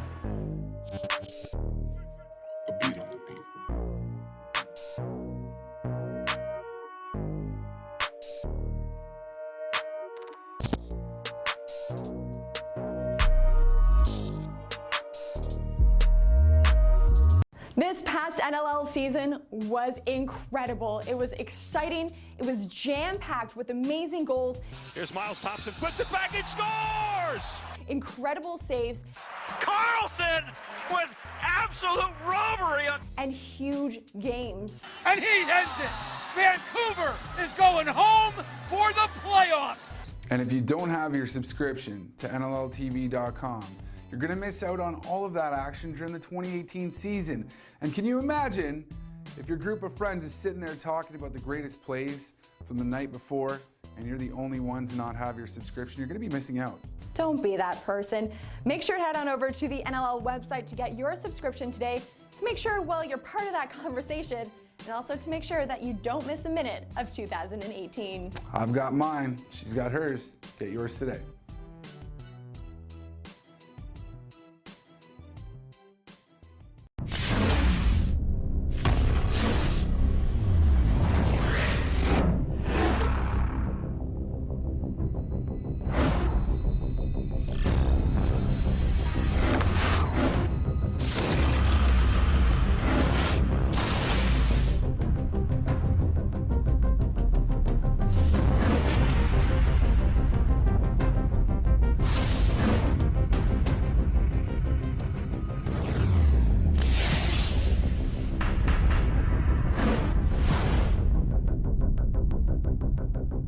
there was a skip this ad button, you'd probably click it.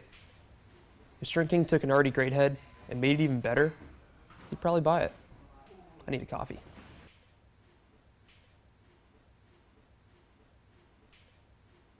Heading into the 2017 season, there was a ton of talk about the rookies on the Toronto Rock. And guess what, fans? They absolutely did not disappoint at any point in time. So let's take a look back to the top 5 Toronto Rock rookie moments from the 2017 regular season. In the first game of the season, rookie Jordan Magnuson, a third-round pick in the 2016 NLL entry draft, breaks in to score in his first career NLL game. Then 18, Latrell Harris, a second-rounder in the 2016 NLL draft, finds himself in alone on Mike Poulin and makes no mistake to put the Rock up by 1 late in the game. It's hard to pick just one play for Tom Schreiber, a Rookie of the Year and possible MVP candidate. But in a game against the Bandits, he put up double digits in points and potted this diving beauty. Okay, we've got a two-parter. Reed Reinhold scores with just over a minute to go to tie it for the Rock, and then ends it with less than a minute into overtime to give his club the win over the Swarm. Will the Rock be able to fight off the Swarm for a spot in the Champions Cup final? We'll find out tonight. For NLL Productions, I'm Tyson Geik.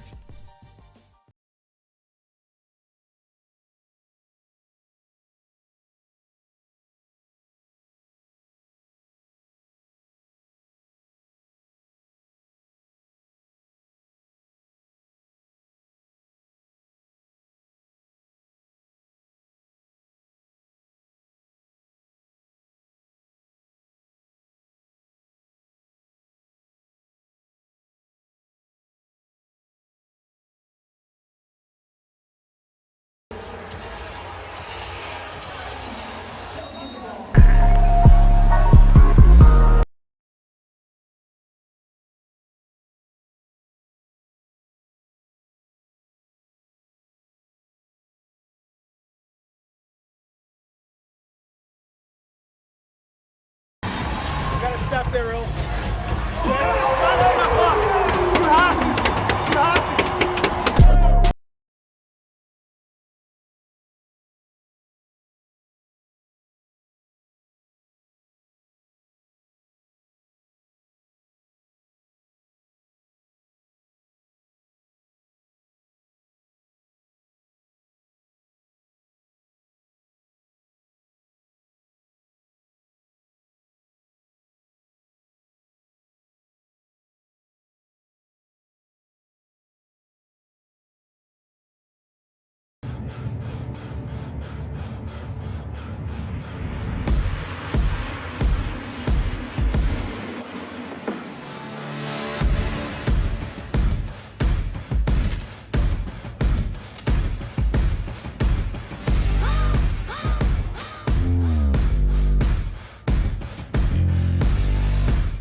He's got Digby on the take, scores! Now back over to Dane Smith with a shot, hit the goal post inside, he scores! Afraid you might miss out on the big stories from your favorite team? Well, not to fear, the NLL newsletter is here. All you have to do is subscribe to the new NLL newsletter, and you'll get weekly updates from everything that is happening around the league. What are you waiting for? Subscribe today. Hi, everybody. Welcome back to Harris Cherokee Casino Field at the Infinite Energy Arena. We're at halftime, where the Swarm have a 3-goal lead over the Toronto Rock, and we are honored and excited to have joining us here NLL Commissioner Nick Sakiewicz. Commissioner, thank you so much for making the trip down south. Great to be here. It's always good to come here and watch this Georgia Swarm team play. They are exciting offense. It's been a fantastic year for the Swarm, and for those not aware, tonight's game is being broadcast on Twitter. One of the things that you've brought to the NLL this year. How exciting is that for this league? It's tremendous. I mean, I always said from the beginning we needed to unlock this great game to a broader audience, and the Twitter numbers in just half a season, really. We got another year with them next year. But the games have been unlocked to literally hundreds of thousands of viewers on Twitter, and the highlight packages go out worldwide to millions and millions. So it's just part of the first step of getting a larger broadcast audience and expanding this great game to more people. When you speak of expansion, I know you joined us last year when you took over. This is your first full season. You always mentioned expansion. How much closer are we to that for the league? We're really close. We're in negotiations with several markets right now. We've got a number of applications in, and we're getting through the nitty-gritty details of the contracts, and we're hopeful we're going to have some announcements here through the summer, maybe early fall. Your first full year as commissioner, care to take a stab how you grade yourself? How are things going? I'm not any good at patting myself on the back. Trust me. When I won championships as a player, I would have a party that night and get up the next day and try to win another one. So we don't spend a lot of time patting ourselves on the back. Let me rephrase it. For the things that you set out to do for the first year, where are you?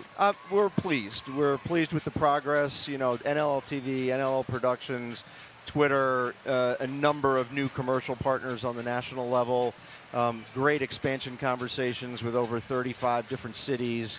Lots of interest in the NHL and NBA. So I'd say the first 12 months, good.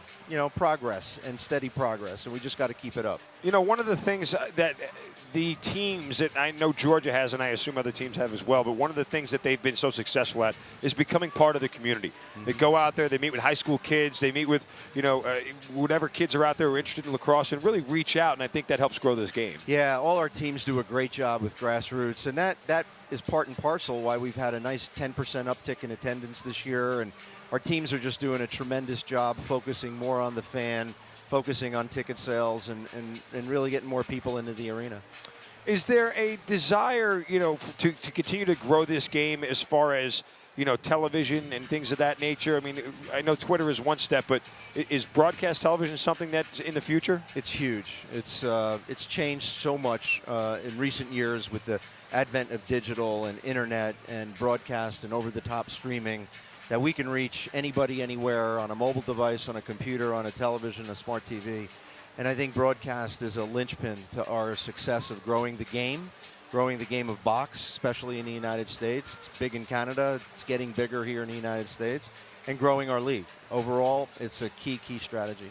When you talk about lacrosse, I mean, look, you have a kind of weird juxtaposition right now. We have the NLL playoffs going on. We have the NCAA playoffs coming up next weekend, the Final Four, as they're going on this weekend. And also you have Major League Lacrosse going on. How do you kind of position the NLL against that other stuff? Well, we've always had the same competition window for 31 years, and we have to always be mindful of other things going on, which is why we decided to push a 2-week window between the end of these conference finals and the start of the Champion Series, the Cup. So we're off next weekend, and that's the NCAA's weekend, and we're going to promote around it. We're going to give ourselves more time to sell tickets, give the players more time to rest, which is good, and they'll be fresh going into the Champions Cup. So, we're working on schedule. It's never an easy thing, but we got to think of our fans and our game first. National Lacrosse League Commissioner Nick Sakevich, thank you so much for your time, sir. Great. We appreciate it. Thank you. And thank you for visiting. Oh, my pleasure. Take a quick look at some highlights from the first half as we recap what is a very exciting first half with the Swarm having a 3-goal lead. And you can see right there from the outset that the Swarm started early and often, putting the ball right in the back of the cage and jumped out to an early lead, as we expect them to do.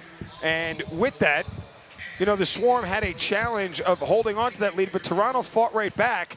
And Brian, the Swarm stayed persistent on offense. Yeah, and persistence is a great word to use. They just kept going at it. It hasn't always worked. It's been sloppy at times, but the net result is they're up 3 goals. They got 9 goals in the first half. That's an 18-goal game. So in a kind of a sloppy half for them, just by being what you said, persistent, sticking with it, continuing to do their thing, they're getting their goals. Let's go take a look at what's going on down on the field here as we have some time here at halftime. Again, a 9-6 lead for the Swarm.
take a look at the stats here from the first half overall, Brian. And the shots on goal, again, in favor of Toronto, 24-21. They used 2 goaltenders. Brandon Miller got the start, was pulled after 10 minutes, and it's been Nick Rose ever since. But both of them, combined giving up the 9 goals on the 21 shots. And I just think the Georgia offense, it doesn't really matter who's in net at times for them. Well, it's nice when it is Mike Poland, right, for us. I think for Toronto, it almost doesn't matter, and they really will. I think if someone gives up a few goals, they're going to make the change back again if they need to.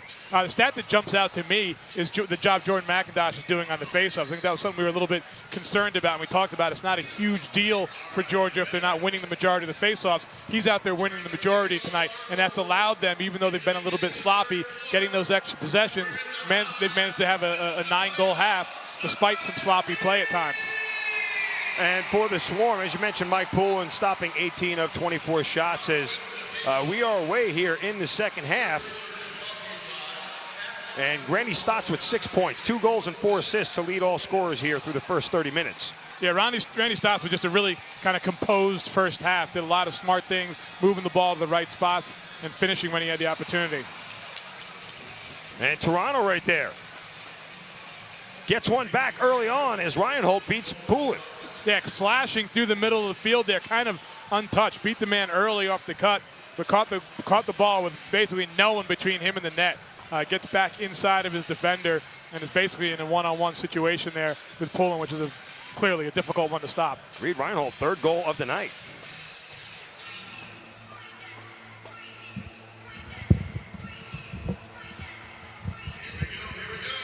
And so Connor Sellers taking that face-off.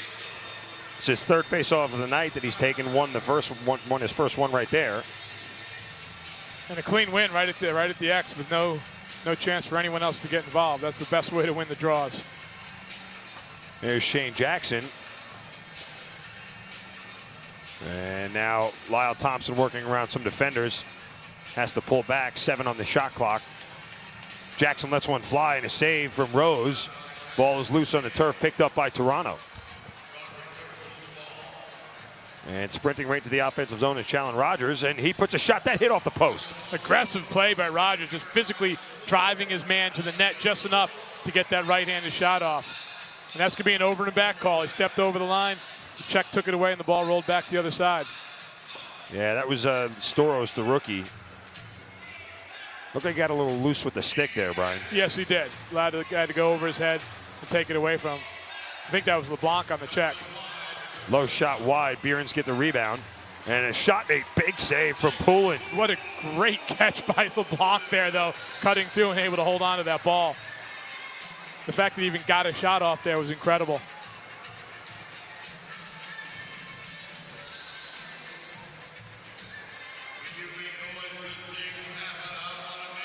And here is Johnny Powis feeding Hall on the backside, and a save from Rose. Yeah, Hall kind of ran out of room a little bit quickly there. Went straight down towards the GLE instead of coming across the middle. Another shot off the post. Brody Merrill beat Poulin. And the Swarm quickly come into the offensive end. So back-to-back possessions for Toronto that hit the post. They've had a goal and 2 posts in the last 3 offensive sets. Yeah, they got to be thinking, good start. They would rather have more goals, but a good start offensively, getting the good looks at the cage. Jackson's shot deflected wide by Rose, picked up by Toronto. And you have yet to see here in the second half a, set run offense on offense for the Swarm. No, it's been very quick up and down here, really for both teams. Even when Toronto's gotten their shots, they've come very early in the possessions thus far. And Schreiber working through some defenders and tries a bounce shot. Looked like his stick was deflected, never really made it on cage. Poulin picks up the loose ball. Yeah, I think the defender got a piece of either the ball or his stick as he was shooting that. Coming up on 12 minutes left in the 3rd quarter. And fed on the left side as Matisse gives it over to Miles Thompson. His shot deflected, and Rose picks up that one easily. I love the way Miles, he works to the inside at times. He goes behind the cage and kind of re-enters the offense And a huge check by Lyle Thompson. In dangerous position. That's Lyle's second takeaway in the middle of the field. Tried to thread the needle on the pass and was picked off by Brett Hickey. Not often you see Lyle Thompson make a decision like that. Yeah, I think he was looking right through Hickey at the Swarm player at the other end. Rannigan returns a favor as he picks off a pass and now runs into the offensive zone. He's got Cole on the right. And Cole shoots and is off of Nick Rose. Nice play, though, and good patience by Cole to throw that extra fake. But then I think he actually missed the cage. Was that a save or did he miss the cage? That was tough to tell. The official circled for a new shot clock, we'll trust his judgment more than ours from high up on our perch here. But nonetheless, a nifty move by Cole to create a scoring opportunity. LeBlanc shot off cage. Behrens gets a rebound. He gets a shot deflected by Poulin, who picks it up and waits for some help, and then a long outlet pass to Kyle Matisse in the middle of the field.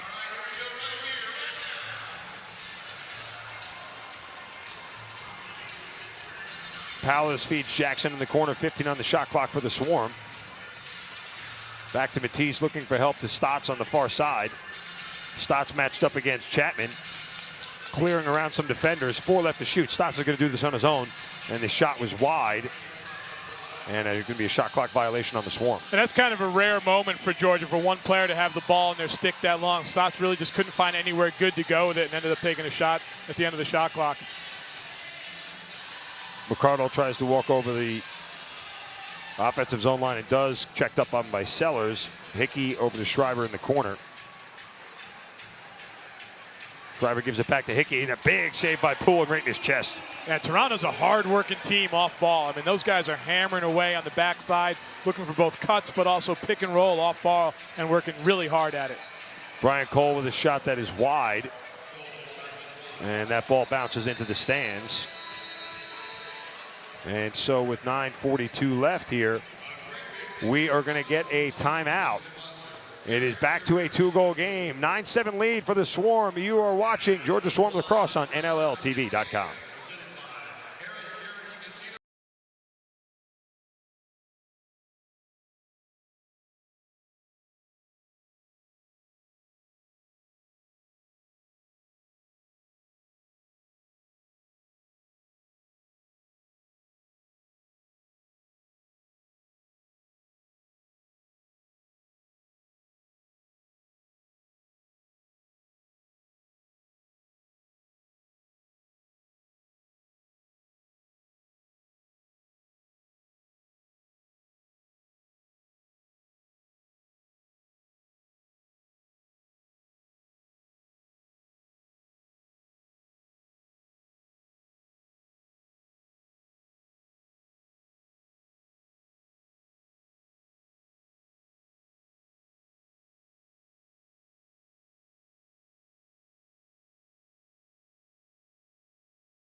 Jeremy Noble, who can just eliminate a player like of Tom Schreiber's caliber. And here we see on the switch, Joel White checking up on him. He has to give it up. And the pass is, they're going to let the shot clock expire. Smart move by the Swarm as they can get things set up offensively and quickly do. You saw Ethan O'Connor just let that ball kind of dangle in the corner there. Yeah, and got a cross-check for his work. The Toronto player taking advantage of the opportunity to lay a little lumber on the Georgia players. As Powis threading the needle to Lyle Thompson, working through some defenders, gets checked up on, 6 left to shoot, loses the ball. Stotts gets it. He gets rammed into the boards and loses the ball, and Toronto comes out in the offensive end, and it's Jordan Magnuson, Latrell Harris. Great job by Brian Cole getting back there, coming out the back door and getting back to cut it off. Dan Lintner Sends it all the way back to Schreiber. Now feeds Hickey in the corner, who's matched up against Rannigan. Comes around a screen, gets pushed back. Lintner with a shot, big save by Poulin. You know, Poulin's had a couple at point-blank range and has come up big. Yeah, that one off pick and roll. They got him wide open. Feet set, good look at the cage. Poulin was right there, though, to make the stop. And Lyle's going to wait for some help. Looking what to do, feeds it on his left over to McIntosh. Moving towards the middle, Max sends it over to Jackson. 8 left to shoot. Jackson with a low shot. Rose comes up with the save. Jackson trying to sneak it in on the near side there, it looked. Brody Merrill wards up for check from Miles Thompson. His shot is deflected into the netting, and it'll stay Toronto possession. Brody Merrill with his 3rd shot of the day. And again, he's not throwing fakes. When Brody Merrill gets a look in transition, he picks a corner and just fires the ball at it. They did not get a reset on that, though. 14 on the shot clock. Schreiber spinning around Jason Noble. Trying to create some space, has to dump it back to Behrens, whose shot is wide. And Poulin picks up that loose ball. And again, I was going to say, give some credit to Schreiber just because at least he's not forcing, you know, errant shots, and he's giving it up to a guy who's open. Yep, I mean, Schreiber's doing a good job despite the fact that Noble's playing excellent defense on him. Schreiber's not getting ridiculous, making bad plays. He's not getting to the cage, however, either. Kyle Matisse with a great give-and-go feed, and Nick Rose comes up with a save. Back in the middle right there to Cree. Poulin comes up with that easy save. A nice recovery there out of the Georgia Swarm. An odd man opportunity there for a little bit for Toronto, but Georgia's able to get back, get organized, and pick guys up and put a little bit of pressure on the ball, which kept Toronto from being effective in transition. And that was an odd set right there as Damon Edwards picked it up after Jordan Hall had to give the Rock the ball back on a reset. Edwards gets it. Poulin comes up with a save. Rebound off the boards. Lintner, I think, hit the crossbar. And Lintner went diving into Poulin. Crease violation for running into Poulin there. And Lintner still fighting. And causing the pass to be a little bit long for Cole, who runs it down. Cole moving into the middle. Sends it in the corner. Cole's been all over the floor today. Running in transition. Playing a little bit on the offensive sets. Looking really athletic. Miles Thompson working backwards for a bounce shot that is saved by Rose. And a rebound pushed back to Kyle Matisse. Shane Jackson gives it back to Matisse. Winds up, shot save. Never actually made it to Rose. Deflected. Nice Ball play loose by in the Matisse corner. there. And now Stotts will get it at the top of the offensive zone. Stotts swims away from a defender and then throws it on the side of the cage, and we'll get a reset. Got the reset, though. Yeah, after he gets his own rebound. So now this is ones we talked about earlier. This is now their third shot clock here. Toronto's going to be getting tired on defense. It is hard work playing defense in this league. And here's Powless. Powless sends one. Rose comes up with the save. Yeah, would have liked to see a little more ball movement, right? You have that tired defense, make them play. Don't let it become a one-on-one where they all just get to stand around and watch. Make them play some defense when they're tired. That's going to be over and back. And some good defense by the Swarm there. For as much as we talk about their offense, and you heard the commissioner, Nick Sienkiewicz, talk about how good Georgia's offense is, their defense is nothing to shake a stick at. Their defense has been fantastic. They're so athletic. They're so strong. They're fast. And this year they've been very, very disciplined most of the time. Look at these moves from Lyle Thompson with his shot that is wide. I mean, that's just flat-out hustle and continuing to fight for positioning to create that shot. And although it was wide and it ends up in an over and back, still a very great effort there by Lyle Thompson, why he's up for MVP of this league. We'll get a timeout as a 9-7 lead for the Swarm. 4:45 left alongside Brian Silcutt. I'm Mark Zinno. You're watching Georgia Swarm Lacrosse on NLLTV.com.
Welcome back to the Infinite Energy Arena, Harris Cherokee Casino Field. Georgia Swarm Lacrosse. They lead the Rock 9-7. Want to remind you guys out there to use the hashtag NLL Playoffs as this game is being broadcast streamed live on Twitter, as all of the NLL playoffs will be. Here's Tom Schreiber. And what a big save. Poulin has that one somewhere in between his legs, but that was a point-blank laser. And Poulin wasn't moving, just in case he was not moving until the official blew the whistle.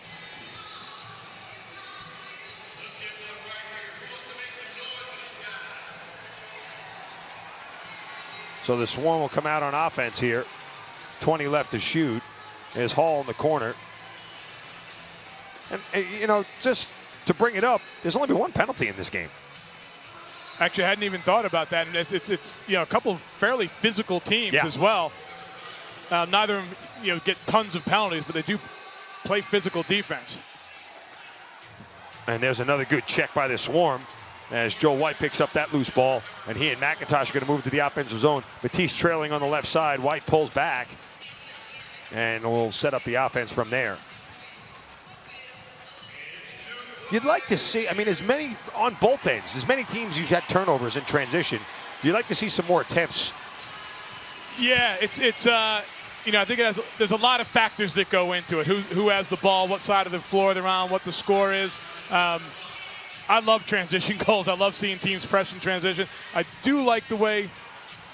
Look at that great check right there by Mitch Belisle on Stephen LeBlanc. The Georgia Swarm players tend to look for the transition, but they do not take a lot of chances in transition. I think in large part because their offense is so potent.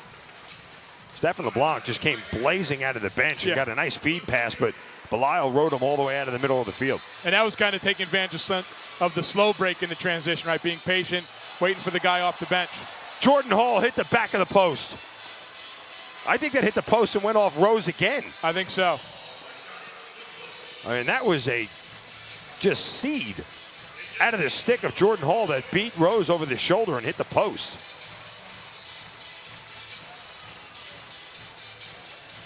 Tom Schreiber now running behind the cage. And with 7 left to shoot, dishes it off. And Poulin comes up with another save. I mean, a lot of these are point-blank shots right at his chest. And note else, he's not giving up rebounds either, right? He's making those saves and collecting those balls right in front of himself, and they're doing a great job of preventing the Toronto players from crashing their goalie and getting rebounds. Powers sends it in the corner. Shane Jackson cuts through some defenders. Ball pops up in the air. Lyle Thompson gets it, and he scores! Don't even know how he got the shot off. Yeah, and he caught that ball, was backpedaling out, I think, as he took the shot, recognizing that he had a sizable crowd in front of himself, and there was no way that Nick Jackson, Rose is going to see this. Sorry, loses it, and just a low bouncer, and Rose had to have been screened because he didn't move. Yeah, he doesn't see that ball. Yeah, he sees that ball real late. You see him at the last second flinch a little bit, but he did not see that until very late. Maybe he didn't expect a shot given the position that Lyle Thompson was in. I thought Lyle would pull it out and reset the offense. Another hard check right there. Gives the ball to the Swarm. And you can see Jordan McIntosh taking his time waiting for the reset. So Lyle Thompson's second goal of the night makes it back to a 3-goal game.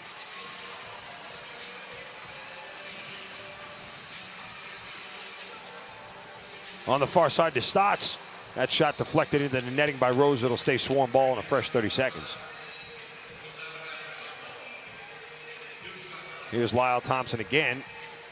And Rose gets a piece of that one. Yeah, nice save by Rose. And look at Lyle file up the shot and pick up that loose ball. That's fantastic. Oh, give and go to Palace. Saved by Rose. Lyle Thompson is also in the top 15 in the league in ground balls, loose balls, in addition to being leading scorer. Top 10, 8th. See, I keep these stats handy. That's my job. Top 10 in the league in ground balls. Loose balls, not ground balls. No matter what you want to call him, he is a just all-out hustle kind of player. As Hickey has to get that one off the boards. He gets checked up on by Joel White. And sends it on the far side to Reinhold. Belisle falls down. Reinhold gives it back. LeBlanc throws it in the corner. Hickey has to, or Littner rather, can't get it. I think that may have been one too many passes. LeBron probably should have let that one go. He had a pretty good look. Feet were set. I think he needs to take that shot. Under a minute left in the third quarter.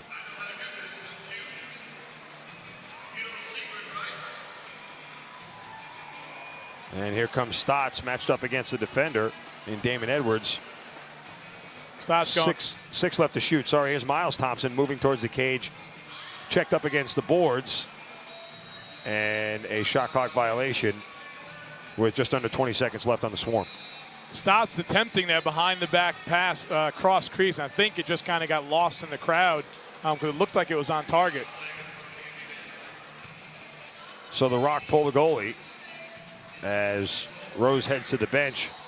The extra attacker on for Toronto. Shriver sends it over to Blanc, back to Hickey for a low shot that bounces wide, and the horn sounds. And McIntosh with his hands in the air pleading something to the official. And he's still upset. I think he might be complaining that last shot was taken after play was over, that the play was dead when that second shot was taken. It ultimately hit Joel White in the foot. So they'll get it all sorted out with the officials. Nonetheless, we have 15 minutes left to play. 3 quarters in the books, rather. It is a 10-7 lead for the Swarm. You're watching Georgia Swarm Lacrosse on NLLTV.com.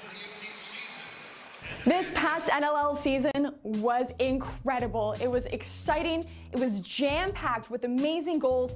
Here's Miles Thompson, flips it back and scores! Incredible saves. Carlson with absolute robbery. And huge games. And he ends it. Vancouver is going home for the playoffs. And if you don't have your subscription to NLLTV.com, you're going to miss out on all of that action during the 2018 season. And can you imagine if your group of friends is sitting there talking about the greatest plays from the night before, and you're the only one to not have your subscription? You're going to be missing out. Don't be that person. Make sure to head on over to the NLL website to get your subscription today to make sure, well, you're part of that conversation, and also to make sure that you don't miss a minute of 2018. I've got mine. She's got hers. Get yours today.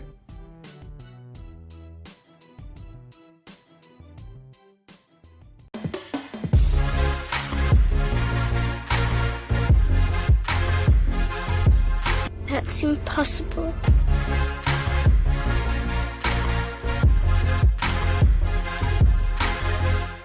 Scott Digby on the take, scores. Now back over to Dane Smith with a shot. Hit the goal post inside, he scores. Afraid you might miss out on the big stories from your favorite team? Well, not to fear, the NLL newsletter is here. All you have to do is subscribe to the new NLL newsletter, and you'll get weekly updates from everything that is happening around the league. What are you waiting for? Subscribe today. We're back here at the Infinite Energy Arena in Harris Cherokee Casino Field alongside Brian Silcott. I'm Mark Zinno. 15 minutes left to play. A 3-goal game. This is exactly what you want here in playoff lacrosse. Yeah, this one is far from over. 3 goals is nothing in this game. Toronto's shown their ability to score. This is going to be a great fourth quarter. I'm really excited for it. So we'll see how it shakes out. If you're the Swarm and you have the lead, you have a little bit of margin of error.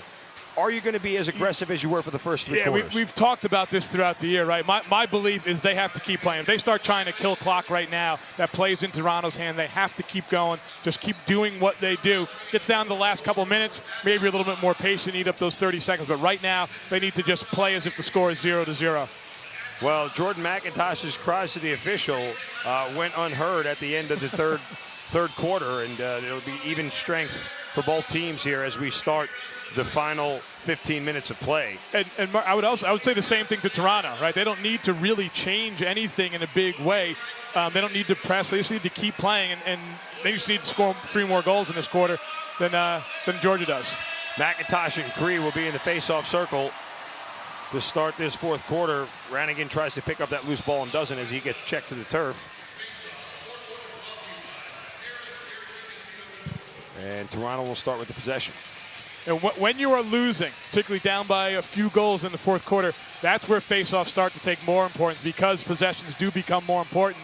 The faceoffs rise in importance in these situations. And that is off the side of the net and picked up by the Swarm. And you've held Tom Shriver scoreless for 45 minutes. I wouldn't expect that to continue for the final 15. But Randy Stotts with a huge save. Wow, Nick Rose had to dive out of the net to stop that shot in air. Diving, flying stuff by Nick Rose. And a big save from Poulin on the other end on Jesse Gamble. Great job by Poulin getting back to the back pipe there. I think he got a foot on that as he tried to go low and on basically an open net on the backside. Mike Poulin got his foot there in time, though. So both goalies coming up with big saves here to start the fourth quarter. Here's Miles Thompson. His shot is over the net. Ball bouncing loose on the turf. And checked away, and Miles Thompson gets it back. That was a nice back check there by Miles Thompson. Yeah, good hustle. Miles, I love the way the Thompsons play. They're competing every second they're on the floor, whether they're throwing checks, fighting for loose balls, and obviously playing offense. I guess he got Miles Thompson got tangled at Sandy Chapman's feet. Looked like a trip, actually. Yeah, I think Chapman tried to make sure he didn't get a penalty by helping him up. Here comes Jordan Magnuson into the offensive zone.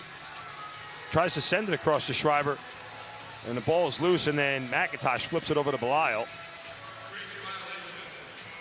And a crease violation regardless. We'll give the ball to the Swarm. Here comes O'Connor. And OC dumps it over to Jackson. When you watch those crease violations, you'll see guys go through the crease a fair amount. What you can't do is go through the opponent's crease and then be the first one to touch the ball. And an illegal pick leaves David Edwards laying on the turf. You know, I mentioned Tom Shriver as a guy who likely won't be shut out in the fourth quarter for the Rock, and hopefully the same stands for Johnny Powless for the Swarm. Goalless so far tonight.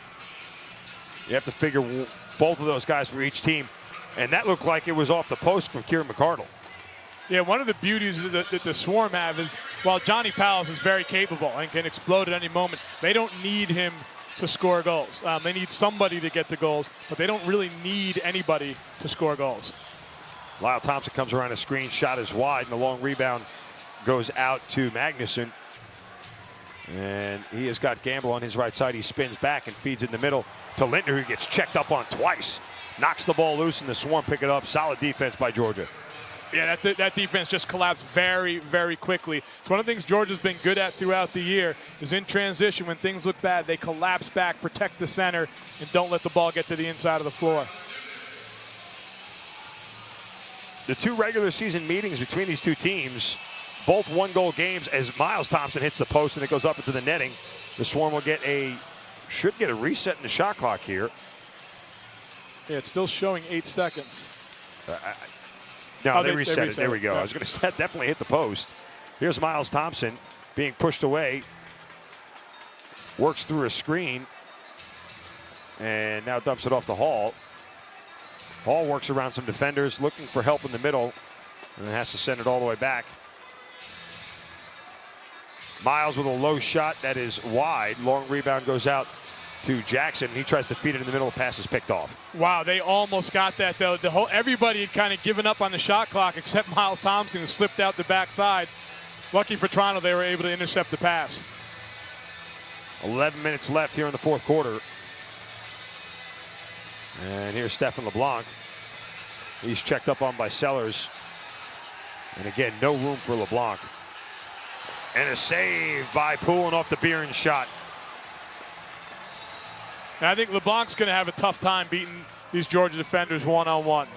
Connor Sellers has just done an incredible job on him tonight. Yeah, he needs to get the ball moving, get involved in the flow. Him dodging one-on-one, I do not think is a solution right now.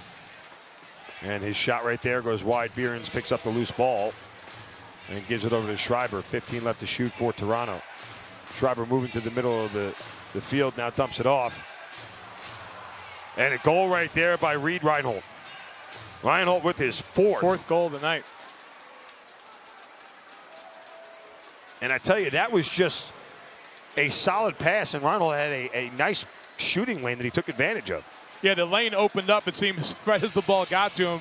There was a great look for him at the cage. We'll see it here on the replay. The defender, it looks like his defender was looking to help a little bit across there. So when he caught the ball, he had a man trying to recover to him. It was just way too late. Poulin may have gotten a piece of that. And the face-off now being fought for, ball loose on the turf. Brannigan had it for a moment, lost it, then loses his stick. Now finally Toronto comes up with it, but Reed Reinhold, half of the Toronto goals tonight. That's kind of, I would call that a defensive breakdown. When that guy, if that guy is going to leave to go and help there, they have to rotate into it. Otherwise, he's got to sit tight and defend his man first. So a 2-goal lead, Schreiber, and now that is Brian Cole laying face down on the turf right in the middle. And that's going to be a penalty, I believe. And we are going to get our second penalty of the night and the first one on Toronto. And Cole still down. Barely moving at all. Let's take a look at what happened. And Lintner gave him an elbow up high. It looks like he hit him in the face, which could be cause for a major here, and I think that's what the officials are discussing. Yeah, that could be anywhere from just an illegal screen, illegal pick, and change of possession, all the way up, they say, made contact with the head. Well, it could be a major penalty. Box, so, I mean, he's definitely getting at least a minor here. It could have been a change of possession, a 2-minute minor, or a 5-minute major. And it looks like that, they're talking about whether that was contact to the head in a 5-minute major. I mean, if he didn't get hit in the head, he's doing an awful good job of selling it. And I don't think the hit to the head was intentional. It looked kind of what happened is on the impact, Cole's head snapped forward, which caused the contact to the head, which was always a difficult situation, but it's just as dangerous as a direct blow to the head. And as Cole walks up under his own power, obviously a good sign. And I think they got him for a major here. I don't know. I'm waiting for it to post. Yep, they did. They got him for a 5-minute major. Wow, that's a tough one. I understand why they're very cautious with that. Brian Cole's now walking back to the locker room, which is a big loss for the Swarm. Yeah, absolutely. But that was a hit that looked like, really was kind of shoulder to shoulder. But when that head snaps, it's head contact, and they got to make the call. And the NLL, just like the NFL or any other sport, very wary of concussions and the impact of what they're going to have on the game. So there are penalties for all those things. Yep. I hear a lot of people talk about, well, I remember back in the day when we've done a lot of stupid things in the past. Doesn't mean we need to continue doing them. And Brody Merrill trying to plead his case to the official as both he and Shane Jackson have a conversation here with all three officials. But nonetheless, it'll be a 5-minute major. So the Swarm can score 2 goals, two man advantage goals here, and Lintner has to serve the 5 minutes regardless. He's in for the full time. That doesn't mean it will always be a man advantage for the Swarm, but the Swarm power play, which is the second best power play in the league, converting on 55% of their attempts, will have their first opportunity tonight. Yeah, this is a tough spot for Toronto. They're going to need to buckle down on the shorthanded. 2-goal lead, 10 minutes to go. They're feeling pretty comfortable. A 3-4 goal lead changes the outlook of things drastically, especially because we're looking at 5 minutes of time running off the clock potentially of them playing shorthanded, which puts them down to 5 minutes of play where they could be down 3-4 goals. So out of the timeout, the Swarm will have on the floor both the Thompson brothers, Stotts, Powless, and Jackson. So strong right-handed power play. Georgia throughout the years loved to run little screens and picks to free shooters. Here's Powless behind the head to Jackson, up top to Lyle, back to Jackson, shoot, score! I talked about screens and picks. That's the most fundamental way to score. Skip pass, backside, goal. 18 seconds into the power play, Shane Jackson makes it back a 3-goal game, his third of the night. And they still have, 4 minutes and 42 seconds to get another one. So they're going to be facing off here with an extra man and an opportunity to score a second goal here. And hard to blame Nick Rose for that one. That's just that the passes came so quick. Yeah, that ball, when you skip like that, the ball's literally passing behind the goalie into the net. And when you can throw it that hard and have your man catch it and shoot it that quickly, it's very difficult to stop. Swarm eventually win the faceoff, move right back into the offensive zone. I mean, what a game-changing penalty for Toronto. There's Powless. Stotts gets it, creeps in, now pulls back. So this is an interesting situation with 4 minutes on the power play left. you know, Georgia's almost better not scoring right away, right? And running off more of the clock with more guys on the floor. It's an interesting thought. It's an interesting philosophy. If you have faith in your ability to defend 5 against 4 at the other end, you almost run down the shot clock, roll the ball back to him, go and play defense for the first couple, take 2 minutes off, then start trying to score. Lyle Thompson shoots that one over the net and is picked up by Toronto. And they'll move into the offensive zone. Let's see how aggressive they are as Jesse Gamble gets checked up on. And here's where you could see a transition goal for the Swarm. Here's Schreiber. And he's always a threat to score, doesn't matter what the situation is. Absolutely. He's going around right now. He's looking for that opportunity to get by the double team to get a shot off. And he does, even though his first shot got deflected, didn't make it on Cage, picked up his own rebound and sent one that Poulin had to stop. Yeah, Poulin sitting on that second one. That ball bounced right back to Schreiber. I don't know if he could have maybe moved somewhere rather than shooting it back to a square. Poulin, who was ready to receive that second shot. 2 minutes gone and the penalty to Lintner. 1 goal in the net already for the Swarm. Here's Jackson, flips it behind his head, shot, and a save from Rose. Randy Stotts with a golden scoring opportunity.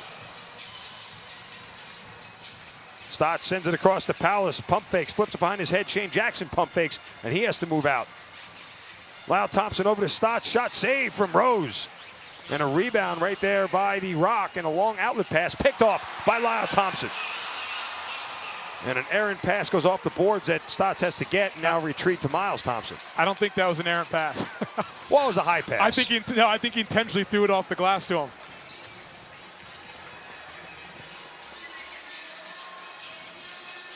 Far be it for me to say what's errant from Lyle Thompson in this sport. I know. It's hard to believe that Lyle Thompson would miss by that much. Stotts with a laser that is knocked aside by Rose. Rebound picked up by Brother Miles. He gets checked right into the cage and gets ridden hard by Sandy Chapman. And now these two are going to go, thought they were going to go at it, but Miles thought better of it. He certainly wasn't going to allow himself. And there's some payback right there from Shane Jackson as he checks up on Chapman and knocks him to the turf. Well, you're getting your wish sort of here by default. Playoff lacrosse. Playoff lacrosse. Boys getting after it a bit here. Under 1:40 left in the penalty to Lintner. And here's Reinhold with 4 goals today already. His shot deflected. And the over and back waved off, but a shot clock violation. And the Swarm will have a $1:23 left in this power play. Yeah, so Swarm could still get 2 more this possession plus another one out of this power play. Well, if Toronto only gives up 1 goal, they have to feel like it's a big win. And it stays a 3-goal game. And Miles Thompson couldn't get that pass, has to flip it back. As we have 11 left to shoot. Lyle Thompson sends it over to Palace. Shot deflected by Rose. Rebound goes to Miles. Back to Brother Lyle. Another save by Rose. Nick Rose has been fantastic during this power play. And the Swarm are going to be awarded the possession after a collision against the boards. And the thing that's so tough here is that even if they only let up 1 goal, it's the 5 minutes of not having an opportunity to play on offense, and now they're down by 3 5 minutes later. 40 seconds left in the penalty. 25 on the shot clock. Ball is loose. And chucked into the offensive zone to Damon Edwards, who's all alone. And Edwards throws it over Poulin. And the rebound picked up and checked up. And they're going to keep the clock running with 22 seconds on the power play. And here is Powless. And this could be a backbreaker. And we're going to get a whistle stopping plays. Nick Rose looks like he has an equipment malfunction on his helmet. So if after killing off essentially 4 minutes of the power play here, they now give up a goal, it will be a very difficult one for Toronto to swallow, I think, that they have this opportunity to come out of this only giving up 1 goal. They just killed off 4 minutes straight, but Georgia's got the ball with 15 seconds left to go. 4 minutes and 42 seconds. It was 18 seconds into the penalty that the first goal was scored. Yep. So I think Nick Rose may have wanted a little break as much as anything else there. Helmet appears to be okay. And the equipment manager for the Rock heads back to the bench, and we'll get a reset of play. 24 on the shot clock, 15 left in the penalty. And the Swarm don't really have to rush this shot here per se to be on the power play.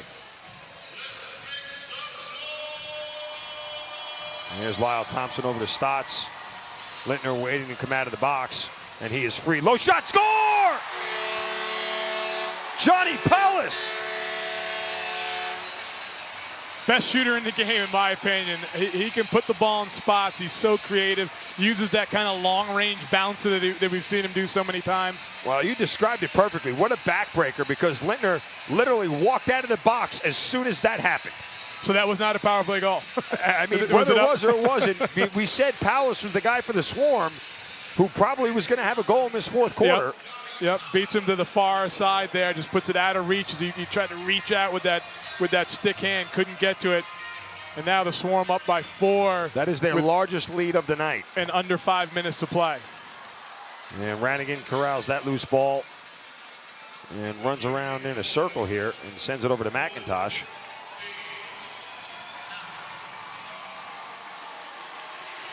I mean, you called that entire 5 minutes to a T, Brian.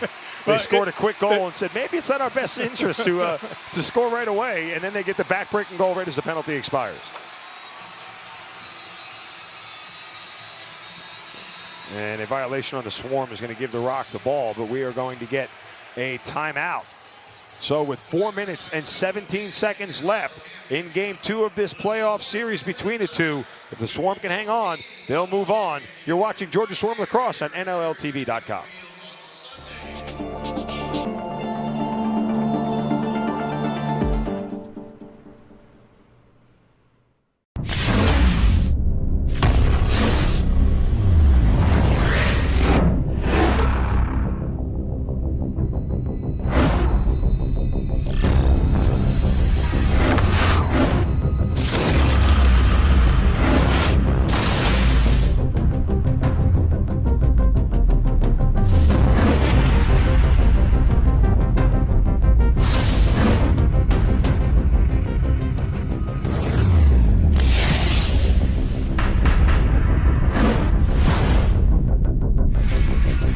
Minutes, 17 seconds left in this playoff matchup between the Georgia Swarm and the Toronto Rock. He's Brian Silcott. I'm Mark Zinno. And the Rock have pulled their goalie in a 4-goal game, Brian. Very early on here. I would imagine they're not going to stick with this, probably do something quickly here. Look to get the goal. They can't very well play the rest of the game without a goaltender. Well, Nick Rose is waiting right at the bench for the right time to have to sprint out. And right there, a big save by Poulin. And Poulin, I don't know if he realizes that Rose is sprinting in. He thought about it.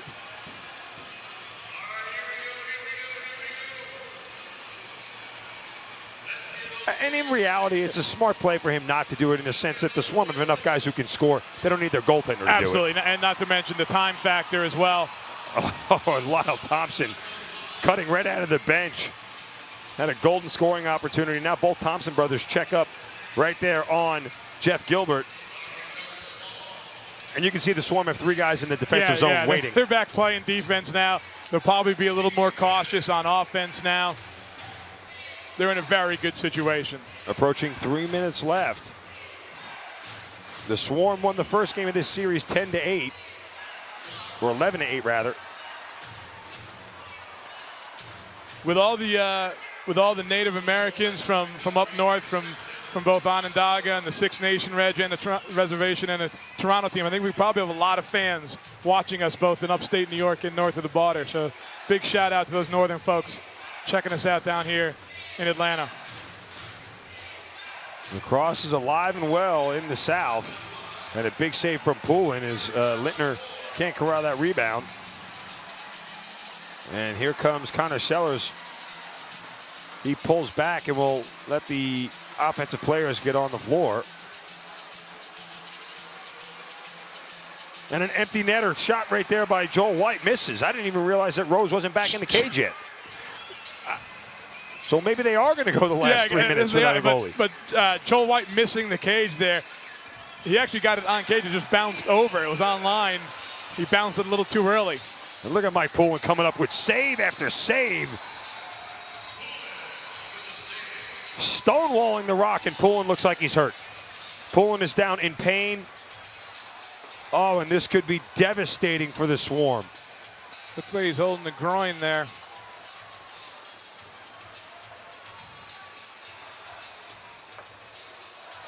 Poulin immediately tore the helmet off, and he's still down.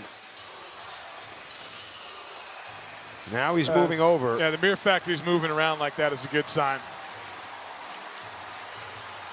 Maybe that he's not shot even might have hit him in the nether regions. Yes, that is a possibility.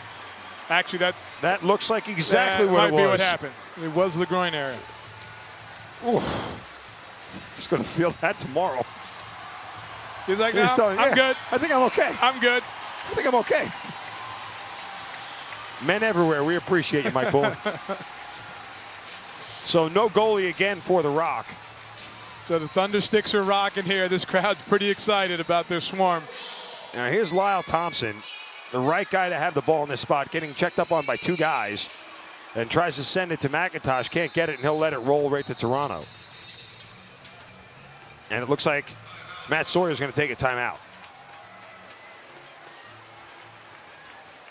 They got to draw something up for a quick one here, but then they're also going to need to win faceoffs, which they've struggled with as well. So once Georgia gets the ball, it's another 30 seconds off the clock before they see it again, most likely. And I mean, how do you draw up something to get 4 goals in a minute and 48? It's very, very tough. You'd have to see Georgia make several mistakes concurrently and back-to-back. Their thought has to be you draw one up to get one in the first 10 seconds of this shot clock, right? And get one quickly here, and then you got to go and win the faceoff. But I would imagine they'll get some action. So far, what we've seen out of them, we've seen them balance lefty and righty when they've had six offensive players on the floor.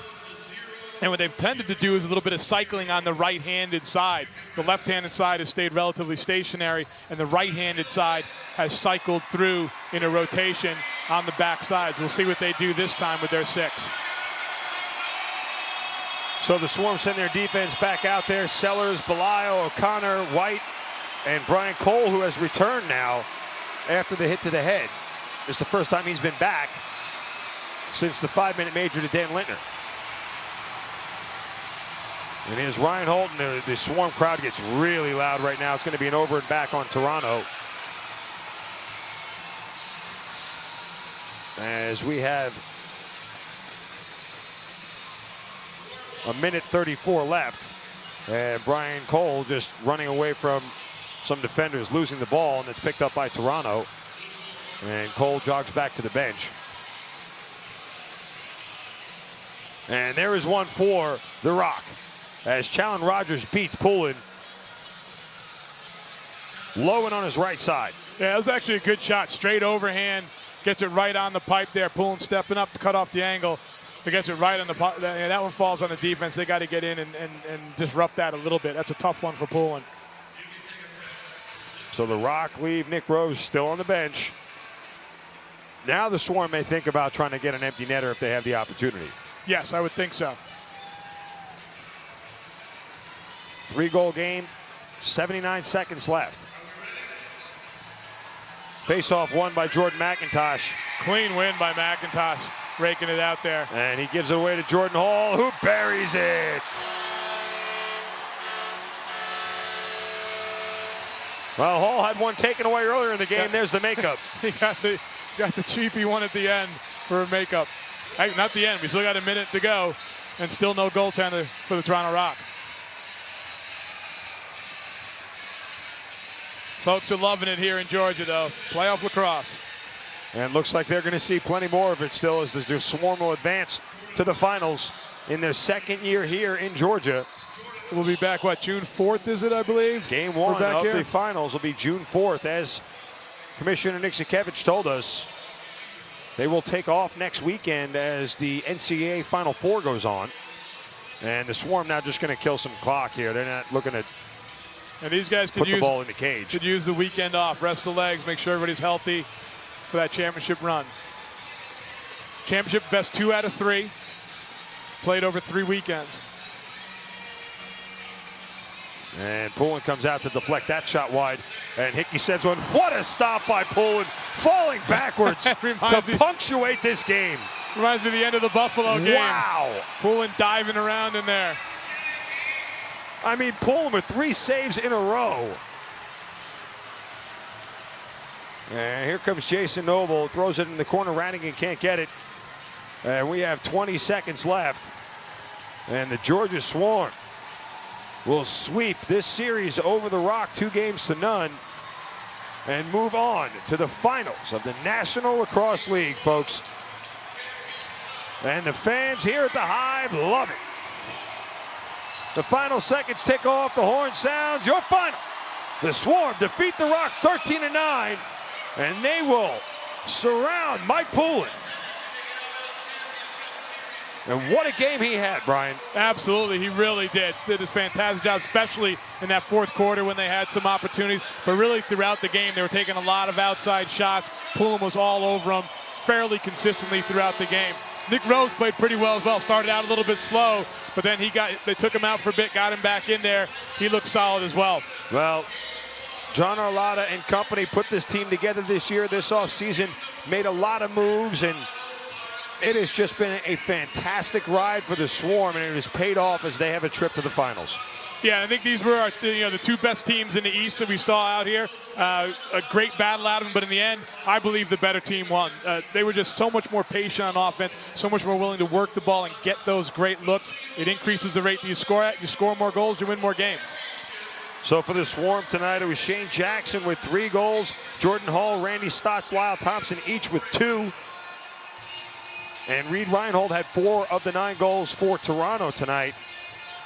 But Mike Poulin, one of the stars of the game, he was just phenomenal, stopping everything in front of him and really keeping Toronto at bay for pretty much the entire second half. And how about Mr. Noble and the job he did on Tom Schreiber? Tom Schreiber set a record for points for a rookie this year, and Mr. Noble went out there and basically eliminated him from the game. He had the ball a lot, he dodged a lot, but really never beat anybody, never got a good look at the cage. And didn't score a single goal all evening long. So your final here tonight, the Swarm 13, the Rock 9. It has been a fantastic season. More to come for the Georgia Swarm as they move on to the finals.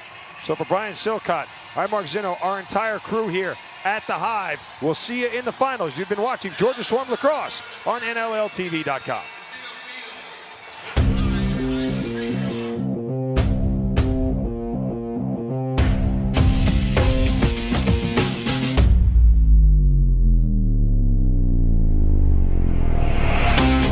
If you're a player looking for a lightweight head that delivers power and control, string up the Under Armour Command Low.